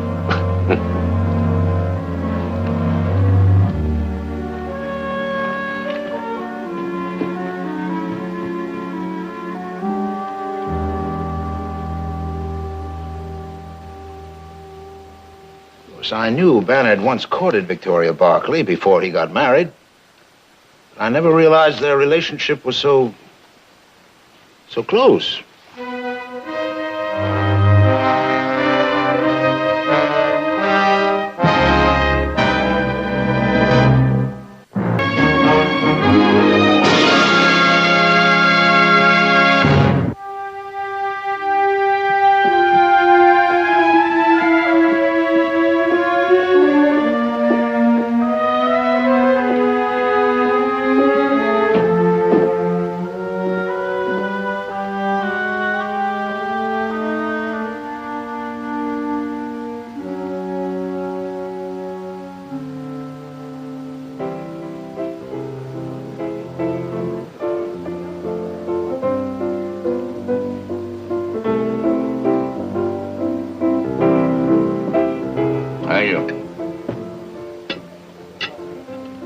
Victoria, during the time I was in Washington, I think, the most difficulty I had was trying to learn two things.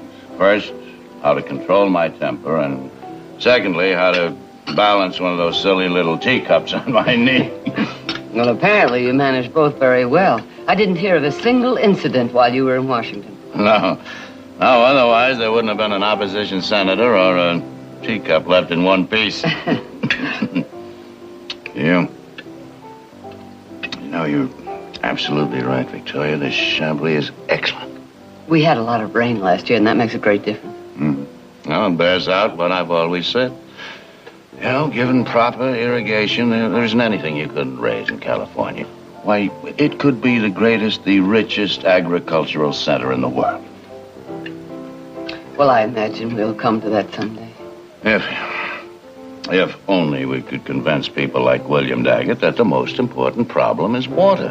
What we need is an aqueduct, a canal system of some kind, you know? No. All they can think about is how much money it's going to cost, not how much money it will eventually earn for the state. You know, they're blind. They have no foresight. They're just not in touch with destiny. You really believe in this state, don't you? Yes, I do, Victoria. Yeah, I was raised in the Sierras, you know, brought up, schooled in a gold mining town. I guess I'm just part of the dust and the dream. I suppose we all are. Otherwise we wouldn't be here. And so, to destiny. Oh, I've missed you and Amelia these past years. I wish you were here. So do I, Victoria, but our doctor advised against me. Are you blind? Huh? Why don't you watch where you're going? Oh, it's all right, That's a Jim. clumsy boy. Now, wait a minute. Wait a minute. I want to make it up to the little lady. Take your hands off. Come on, little lady. I won't bother you. Take your hands off her. Drunken fool. Jim! What's the matter with you? No.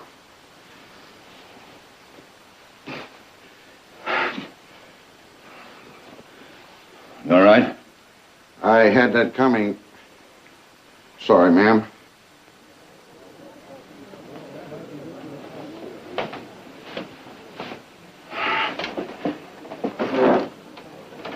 Guess I haven't learned to control my temper as well as I thought. I'm sorry, Victoria.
Bartlett.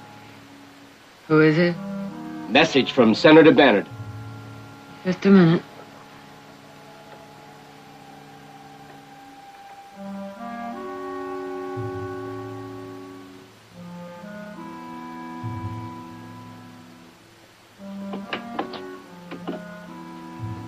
He's in room 20, ma'am.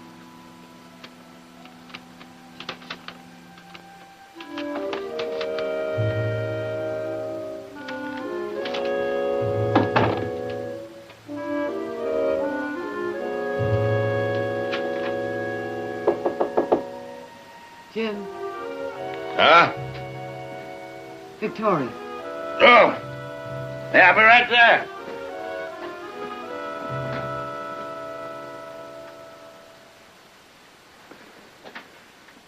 Good night.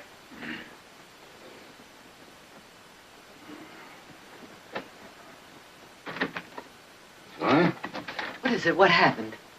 Happened nothing. What do you mean? But this note, it said to come here right away. Well, I didn't write you any notes. Well, I don't understand. No, neither do I.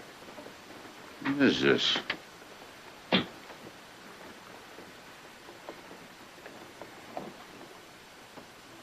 Who brought you this? Well, one of the clerks, I guess. I don't know. I was half awake. I merely glanced at him.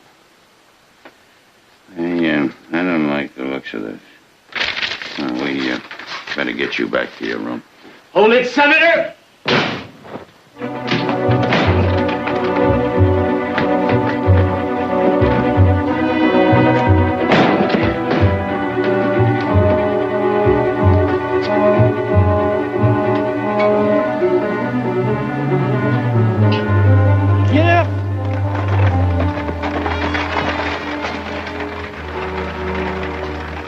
I figured Daggett was desperate, but I didn't think he'd be this desperate. Judge Daggett? Oh, no, I've known him for years. I don't agree with him politically any more than you do, but this... I'm afraid you've got a lot to learn about politics, Victoria. His only chance of winning this election is to discredit me.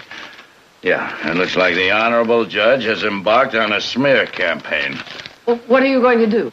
Victoria, this is going to be bad enough for me, but I'm not going to let him drag you into it, and the sooner he knows that, the better. But you haven't any proof. If you start trouble... I didn't start the trouble. He did. All right. At least talk to Jared first. Find out where you stand legally. But this may not even be politics. Now, there are some people in this valley that don't particularly care for the Barclays. It could be aimed at me. All right. Jared at the ranch? We'll be there in an hour.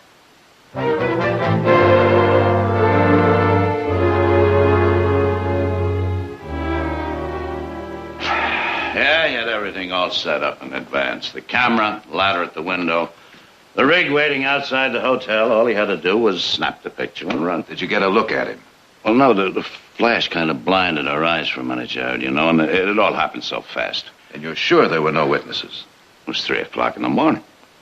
Well, how about outside? Could anyone have seen him use the ladder? No, not even the town drunk was up that late.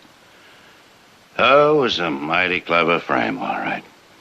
A married United States senator traveling alone meets up with a beautiful widow that he once courted. Well, it fits just as neat as a hook in a boot, hmm? It fits, all right. You know what bothers me the most, Jared, is what this scandal could do to your mother's reputation. Just smear it right... Oh, hang my reputation. I've been gossiped about before. But not like this, Victoria. They'll drag your name through the mud in every barber shop, pool hall, saloon. Everybody from preachers to drunks will be talking about you. My name has probably been mentioned in worse places than saloons. Oh, yeah. But the important thing is, how will all this talk affect your chances for re-election? Badly, I'm afraid. If we can do what it did to Andrew Jackson, think what it'll do to Jim. Yes, the political consequences are going to be bad enough, and well, then there's Amelia. Amelia? Sure. The newspapers will blow this up out of all proportion. When she sees that picture in the paper... Oh, surely she won't believe anything like this. You're a beautiful woman, Victoria. And Amelia's known all along that I've been very fond of you. It could worry her, and with her heart as bad as it is. Now, wait a minute, Jim. I think we're getting a little ahead of ourselves. Let's deal with what has happened, not what might. Uh-huh. Now, first of all, I think you should stay here tonight. Here? Right here. The work on the house is almost finished, and you planned to be back here tomorrow anyway, didn't you? I can't stay here, Jared, especially after what's happened. Well, people will be gossiping even more than they are now. That's exactly the point, Jim. You've always stayed here, and if you don't stay here now, it's going to make people wonder what you are hiding. Jared is right. Now, think about it, Jim. Think about it. If you do leave here now, what do? Just stop talking to each other and ignore each other when we meet? I just don't like to be hamstrung. Now, I'm going to find Daggett, and I'm going to stop this thing before it even starts. If you do that, Jim, without proof, Daggett won't need those pictures. He'll sue you for slander. I guess maybe you're right. All right. I'll stay here. Because if I go back to that hotel, I'd probably run into him, and you know me and my short fuse. Exactly. So you just sit tight. I'll check around town tomorrow. I've got some pretty good informants. One of them might know something. Fine. Thanks, Jared. Just try to remember, waiting has never been one of my strong points.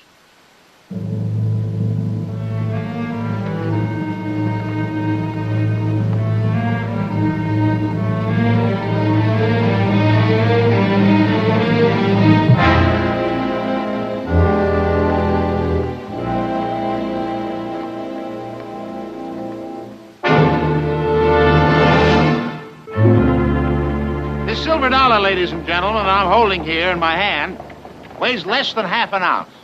By measurement, no more than 1.5 inches across. Small. Nobody can tell me how hard a man has to work to earn one of these.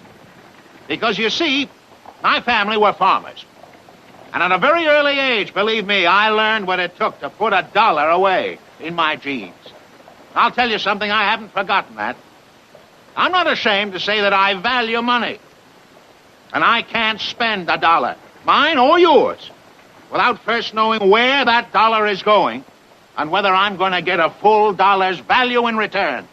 And I'm distressed, my friends. I am appalled by some of the men in our government who squander our taxes as if it were so much corn seed, who instead of being the guardians of our money, are ready to pour it out in all kinds of wild, fanciful schemes. Now, you take my opponent, Senator Bannock, for example. Now, this man argues that building aqueducts is progressive, is far-seeing. There's no such thing, my friends. It is as reckless an idea as I've ever heard, and in the end could bankrupt this whole state. Now, that's not a far-seeing idea, is it? Senator Bannock is no visionary. I'll tell you what he is. Senator Bannock is a man of incredible impulse. We all know of his record of impulsive acts, the gun duels or fist fights. Only the other night at the hotel, he almost battered a man senseless. Now, some of you may admire behavior like that, but I want to tell you that rashness has no place in the Senate of the United States. We don't want a hair-trigger temper in our representatives, my friends. We want stability.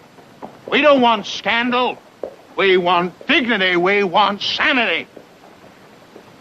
And if you agree with me, and you know how to mark your ballot, defeat this man, my friends. Show him the only trigger we respect is the vote. Thank you. Thank you.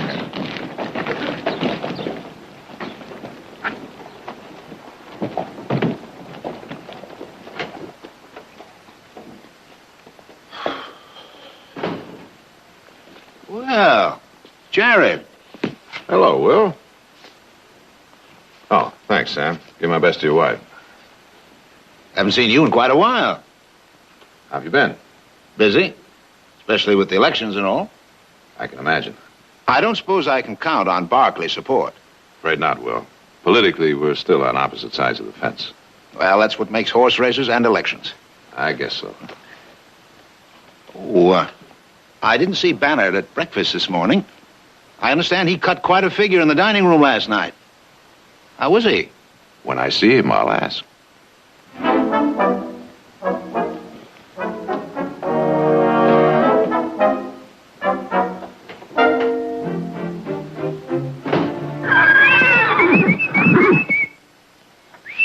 Sombrero!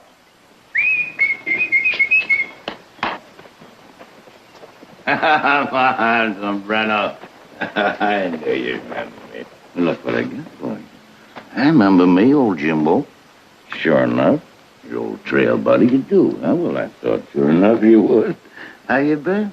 Huh? You looking good. How are you? It sure is mighty good to see you again. He's been waiting for you, Jim. Hasn't answered a whistle and, well, ever since you left. Hey, that's it, huh? I sure gonna hate to leave him, you know. We sheriffed a lot of trails together, me and Sombrero. But then, if I shouldn't win the election, I wouldn't have to leave him. That'd be kind of a bright spot, wouldn't it? Well, I see Sombrero still remembers you. I sure did. Great old boy, ain't he, huh? Just as sleek and sassy as ever. I bet you he can still outrun anything in sight. Well, now, I don't ever remember him outrunning Misty Girl. Well, he never really tried, you know. He didn't want to discourage her. That has all the earmarks of a challenge. It is.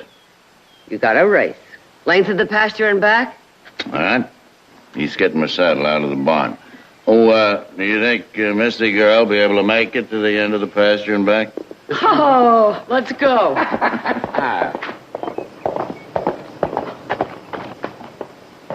Did you find out anything?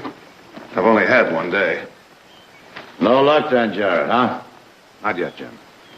I checked the hotel. The room next to yours wasn't rented. Well, then he must have had a pass key. And what about the valise and the camera tripod? What did the desk clerk say about that? There wasn't any. The room was undisturbed. I checked with the housekeeper when she went in this morning to dust. But that's impossible. We both saw the equipment.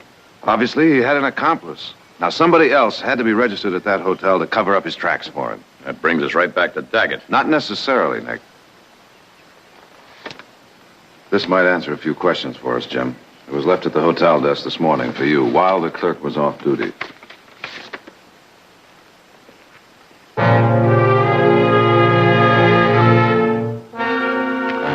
Yeah, you're right. It certainly does. Here you are, Jim. I'll have you saddled up in just a minute. You forget the saddle. Take a look at this. Where'd this come from? We don't know. It was left at the hotel this morning. You still suggest we wait, Jared? Yes, I do. This picture gives us motive, but not proof. You know, one time when I was sheriff, a bunch of riffraff tried to frame me for cattle rustling so they could grab this little gold diggings I was working, you know? I didn't have any proof then either until I beat the truth out of one of them. Jim, you're not a local sheriff anymore. You can't afford that kind of direct action, and you know it. Well, it's better than sitting around waiting for that trap to close. Look, I kept my mouth shut because you asked me to. But I'm not going to let a thing like this be passed around. Nick, you so much as go near Daggett, and it's going to give even more validity to that picture. Now, I'm telling you, as a lawyer, if you do anything foolish, the opposition is going to welcome it. I'm not going to withdraw from this election no matter what. So, Jared, you go ahead and get the proof. I don't care how. And get it fast.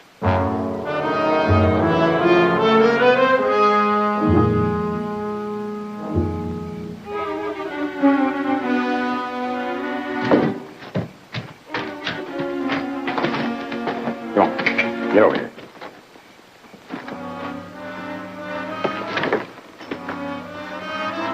Where you going? Into town? This hour? Business or pleasure? Business, but somehow I think it's going to turn out to be a little pleasure. Like breaking into Daggett's office, trying to find those pictures? And the plate that made him. You know what Jared said about direct action? Oh, now, Heath, you know I'm no politician. That doesn't apply to me. Well, his office is in the middle of town. That's pretty risky, Nick. Then stay home. What makes you think I'm going? Because you don't trust me. That's right. Uh-huh. I'll saddle up. Uh-huh.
I don't believe you gentlemen had an appointment.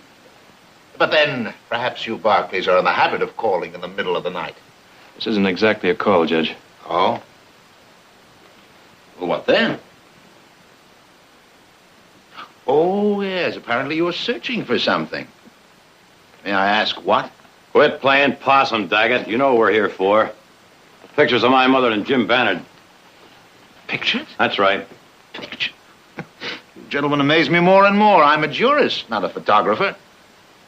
Breaking and entering is a criminal offense. I'm surprised you Barclays would stoop to it. We're surprised you'd stoop to blackmail. That's a serious accusation to make without proof. As a lawyer, I'd advise you against repeating it. Unless you want even more trouble than you have now. The sheriff will be passing on his round soon. You know, I've known your family for years. I'd hate to do anything, shall we say, to embarrass you. So I suggest you leave before he arrives.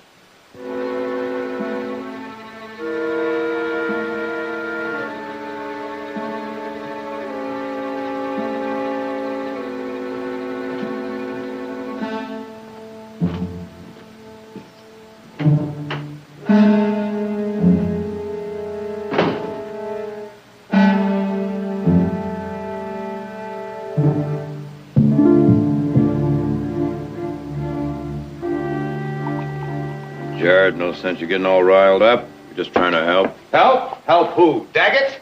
You certainly didn't help Jim. Well, at least we did something. We didn't sit around and talk about Whose it. harebrained idea was this anyway? It sounds like one of yours. No, wait a minute. It Well, wasn't what such a makes you bad think Daggett is going to be stupid enough to leave those pictures in his office? If he has got them, they're going to be in a safer place than that. What happened? Go ahead, Nick. Tell her. All right, what is it? Well, Heath and I ransacked Daggett's office tonight. Ransacked it? Did you get the pictures? All they got was caught. Caught? No, wait a minute. Don't blame Heath. It was all my doing. He only went along with it because he couldn't talk me out of it. Where is Heath? Down in the stable, unsaddling the horses. Nick, you've really done it this time. Not only have you broken the law, but you've handed Daggett a nice present all wrapped up in blue ribbons. If he isn't involved with the pictures, he knows now that we've got something to hide. And if he is involved, he knows that we're scared. Guess we sure messed up things, didn't That's putting it mildly. With your kind of help, you've already got him elected. Jared, I admitted we made Nick, you are the most stubborn, mule-headed... Wait a minute. That'll be enough of that. All right, boys, all right. Now, you listen to me. We're a family. Mistakes or not, we stand together. Now, I suggest we all go to bed, get a good night's rest, and discuss this in the morning when we're calmer. You're right. I'm sorry, Nick. I guess I got a little carried away. Well, I guess we both did. Let's turn in. Good night, Mother. Jim. Good night. Sure. Victoria, the last thing in the world I want to do is cause any bitterness between your sons. I'm sorry. Yeah. It's gonna be like old times, isn't it, huh? You and me riding out together? Come on. Come on, boy. Come on.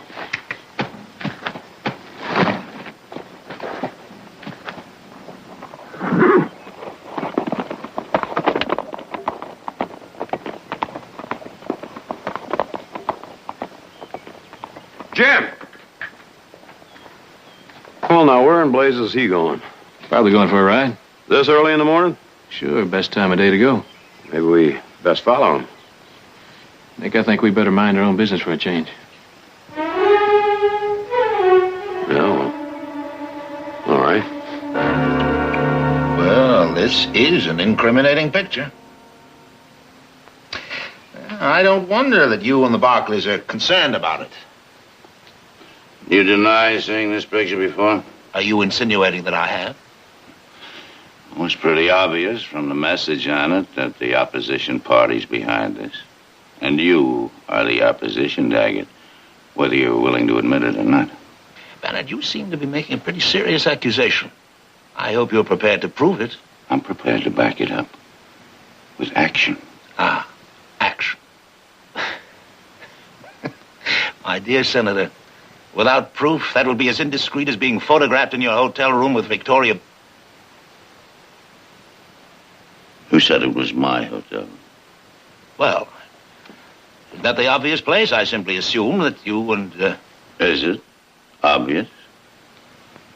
Well, Victoria had a room in the hotel, too. How do you know it wasn't in her room? Your room, her room, what difference does it make? The point is, you've finally slipped up.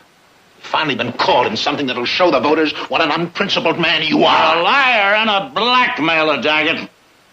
I might not be able to prove it, but one thing, I'm not going to stand still for a smear campaign.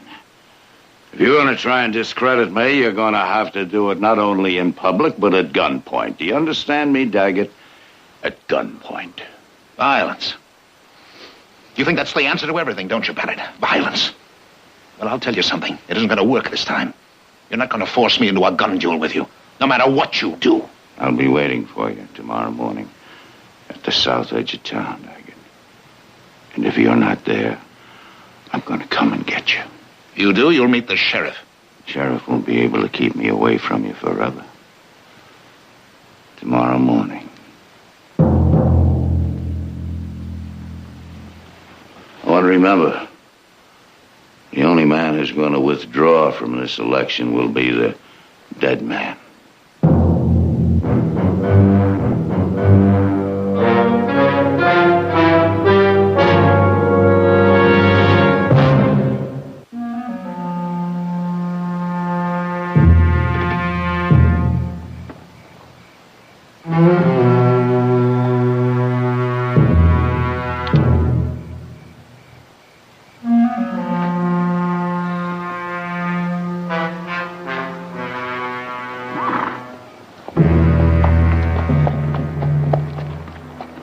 Well, finally. I was beginning to think you weren't coming, Gil. I wouldn't have if your message hadn't said it was so important. It's risky meeting this close to town. I didn't have any choice. I want some more prints of that picture right away. I told you to let me make more than just 2 copies. I didn't think I was going to have to use them. But Bannard refuses to withdraw. Here's the plate. I want enough prints for every newspaper in the state. All right. But you'll have to pick them up. I'm not coming out here from Oxville again. With a man like Bannard involved, it's just too dangerous. All right, I'll tell you what. I'm driving to Sacramento in the morning. I'll pick them up at your shop on my way. Oh? Our original deal was for $200? That's right. This will cost you a little extra. What are you talking about? Our deal included as many prints as I wanted, and you know it. It didn't include 2 trips. All right, I'll give you another $50. 150 sounds more like it. 150? Bannard would probably be willing to pay even more. All right. You just better make those prints legible. Or you don't get a cent.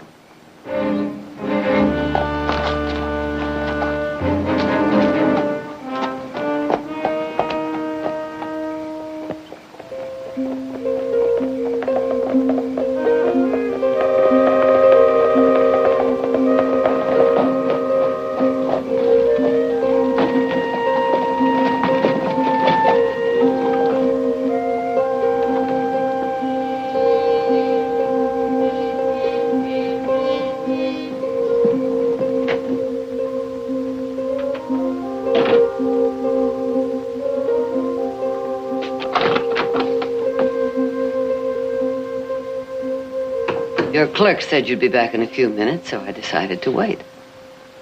I presume you came for the same reason Bannard did. Jim was here? Oh, yes. A couple of hours ago.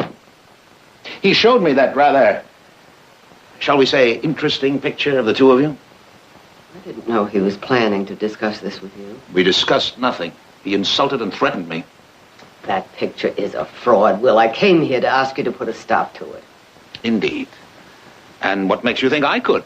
Well, it may not be your doing, but obviously someone in your party is behind it. And with your influence, you could certainly put a stop to it.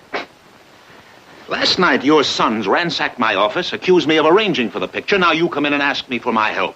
What Nick and Heath did was wrong, but they were trying to end a vicious smear, and so should you. No matter what you think about Jim, I can't believe that you would condone such dishonest tactics to defeat him. Jim Bannard is an impractical man with plans that will ruin this whole state. He's also a violent, unprincipled killer. He proved that today when he threatened my life. I feel that anything which defeats him is a service to the people. Then you're willing to allow this fraud to go through? Fraud? I wasn't in that hotel room, Victoria. Only you and Bannard were. You'll regret that, Victoria. Believe me. I doubt it. Victoria? You can tell your Senator Bannard I won't be at the edge of town tomorrow morning. I'll be driving to Sacramento. By the time I arrive, I'll expect word of his withdrawal from this campaign. I knew we disagreed on politics, Will, but not on principle. Obviously, I was wrong.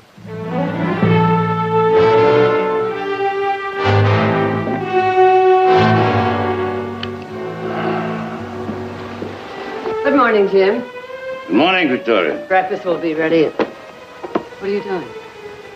You said Daggett was driving to Sacramento this morning. I'm going after him. Those? Hmm? That message he sent was a threat, Victoria.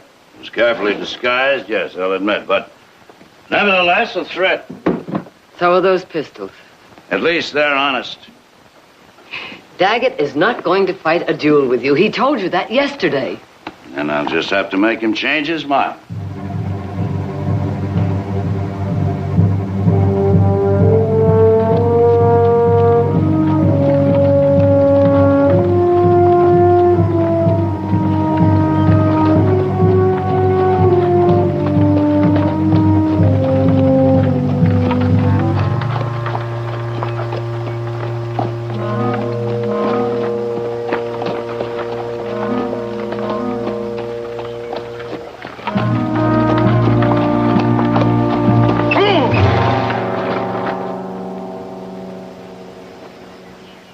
Bennett.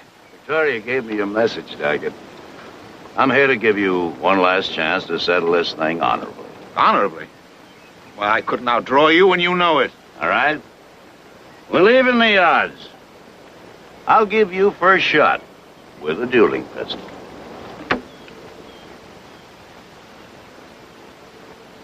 You're even more of a fool than I thought you were.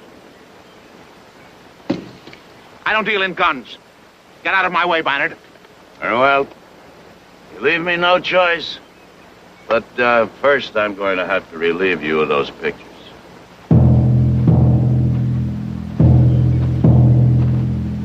You'll relieve me of nothing!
He's dead, Jim.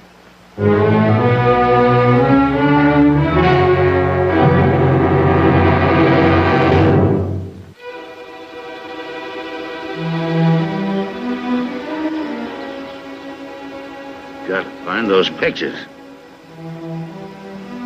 Nothing. He must be in his valise.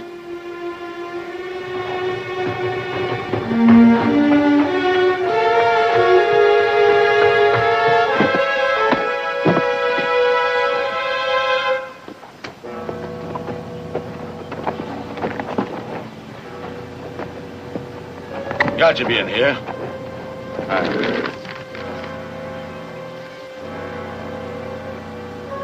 One. There's got to be more than one. It just doesn't make sense. Maybe the sheriff will find more. What are you talking about? A man is dead, Jim. We have to report it. Do you know what that could mean? Huh? But they'll accuse me of murder. But it was an accident. I saw it. You saw it. You, the compromised woman. The woman who was photographed in my hotel bedroom in the middle of the night. Don't you realize what the prosecution can do with that? But the picture is a fraud. All we have to do is find the photographer. The photographer has gone. Victoria, don't you... Will you please just listen to me? But you see, without a witness, your testimony means absolutely nothing. Huh? Why, they just tear you to pieces. They say you were lying to protect your lover. They might even accuse you of being an accomplice. No, the best thing for us to do is just walk away. Walk away? Sure. There's nothing here to connect us with Daggett. No pictures, no nothing. They'll find the body. They'll assume it was a robbery, and nobody will ever know any different. We'll know it, Jim. Victoria, if it was only my life that's at stake, or my political career, I wouldn't ask you to do this. But there's no point in reporting this now to the sheriff. Daggett's dead. We can do nothing for him. But if I have to go through a murder trial, even though I won't be convicted, but the excitement, the tension, it could very well kill Amelia. I'm sorry, Jim. I can't withhold evidence, even for Amelia. Well, what are you doing? I won't let you do it. You understand? You can't. I won't.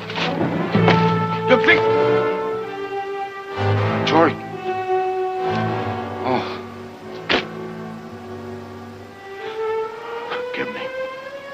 Please, I just lost control.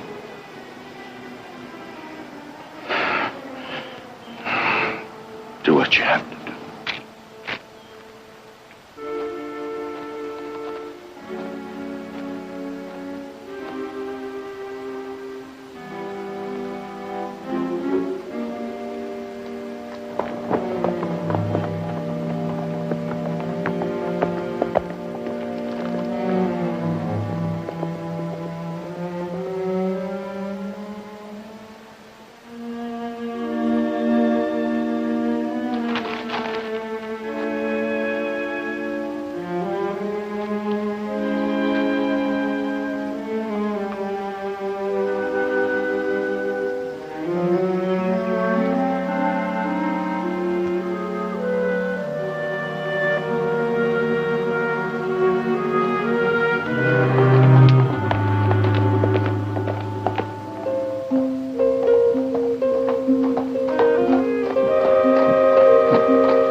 Anybody here? With you in a minute.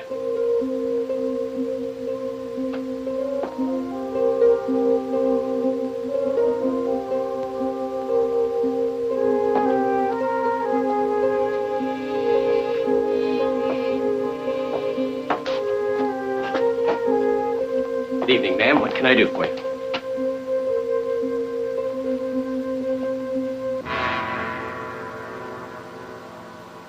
Now, don't pretend you don't know me. We met the night you delivered that note. Note? I don't understand. There must be some mistake. There's no mistake, and you know it.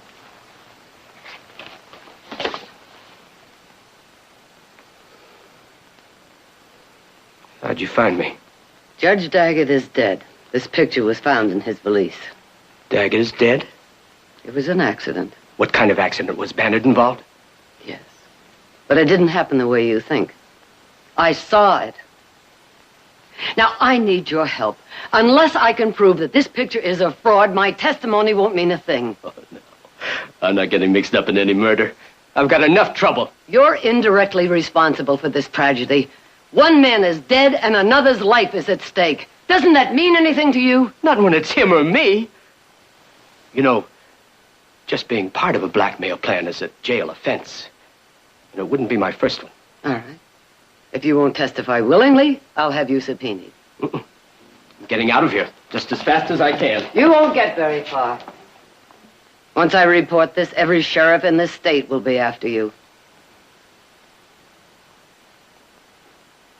Oh.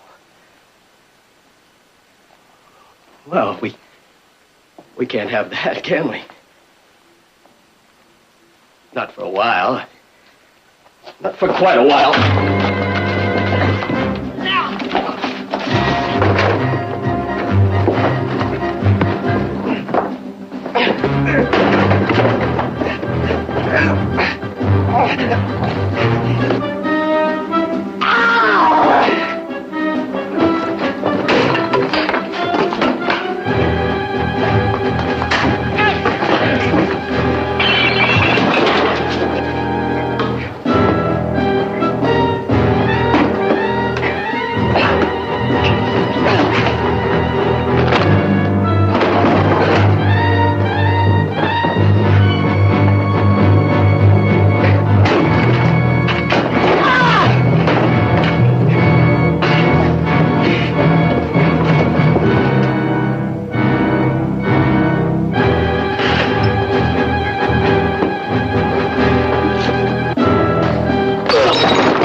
Jared would get back. I'm as spooky as a cow pony with a burr under his blanket. Can't even write a letter to Amelia. Would you like me to write to her? No. Oh, thank you, Victoria. The words will come. Maybe I'd be better off to wait until we hear what Gil had to say. Victoria, suppose he won't admit that the picture was a fraud. You know, he can say that Daggett hired him just to get a picture, proof that we were lovers. We won't be any better off than we were before. But Jared has the note Gil wrote the night he took the picture. He can't deny his own handwriting. Well, in his boots, he'd be smart to deny everything and stick to it. Jared's handled tougher cases than this. He'll break them down. I hope so. You can pour me one of those, Jim. Jared, I thought you'd never get back. I'm sorry it took so long, but that photographer was a little tougher to crack than I thought. But did he confess? All of it. Oh, Jim. Thank you, Jared. Thanks. It was my pleasure. Of course, there'll be an inquest, maybe even a trial. But with Gil's testimony and Mother as an eyewitness, you haven't got a thing in this world to worry about. Well, Jim, it looks like your chances for re-election are better than ever. Provided, of course, that the voters are willing to accept the testimony on its face value. Well, of course they'll accept it. They like you. And what was it you said that night at dinner? That you wanted to be part of the dust and the dream. Jim, I think these voters want that dust irrigated. And they figure you're the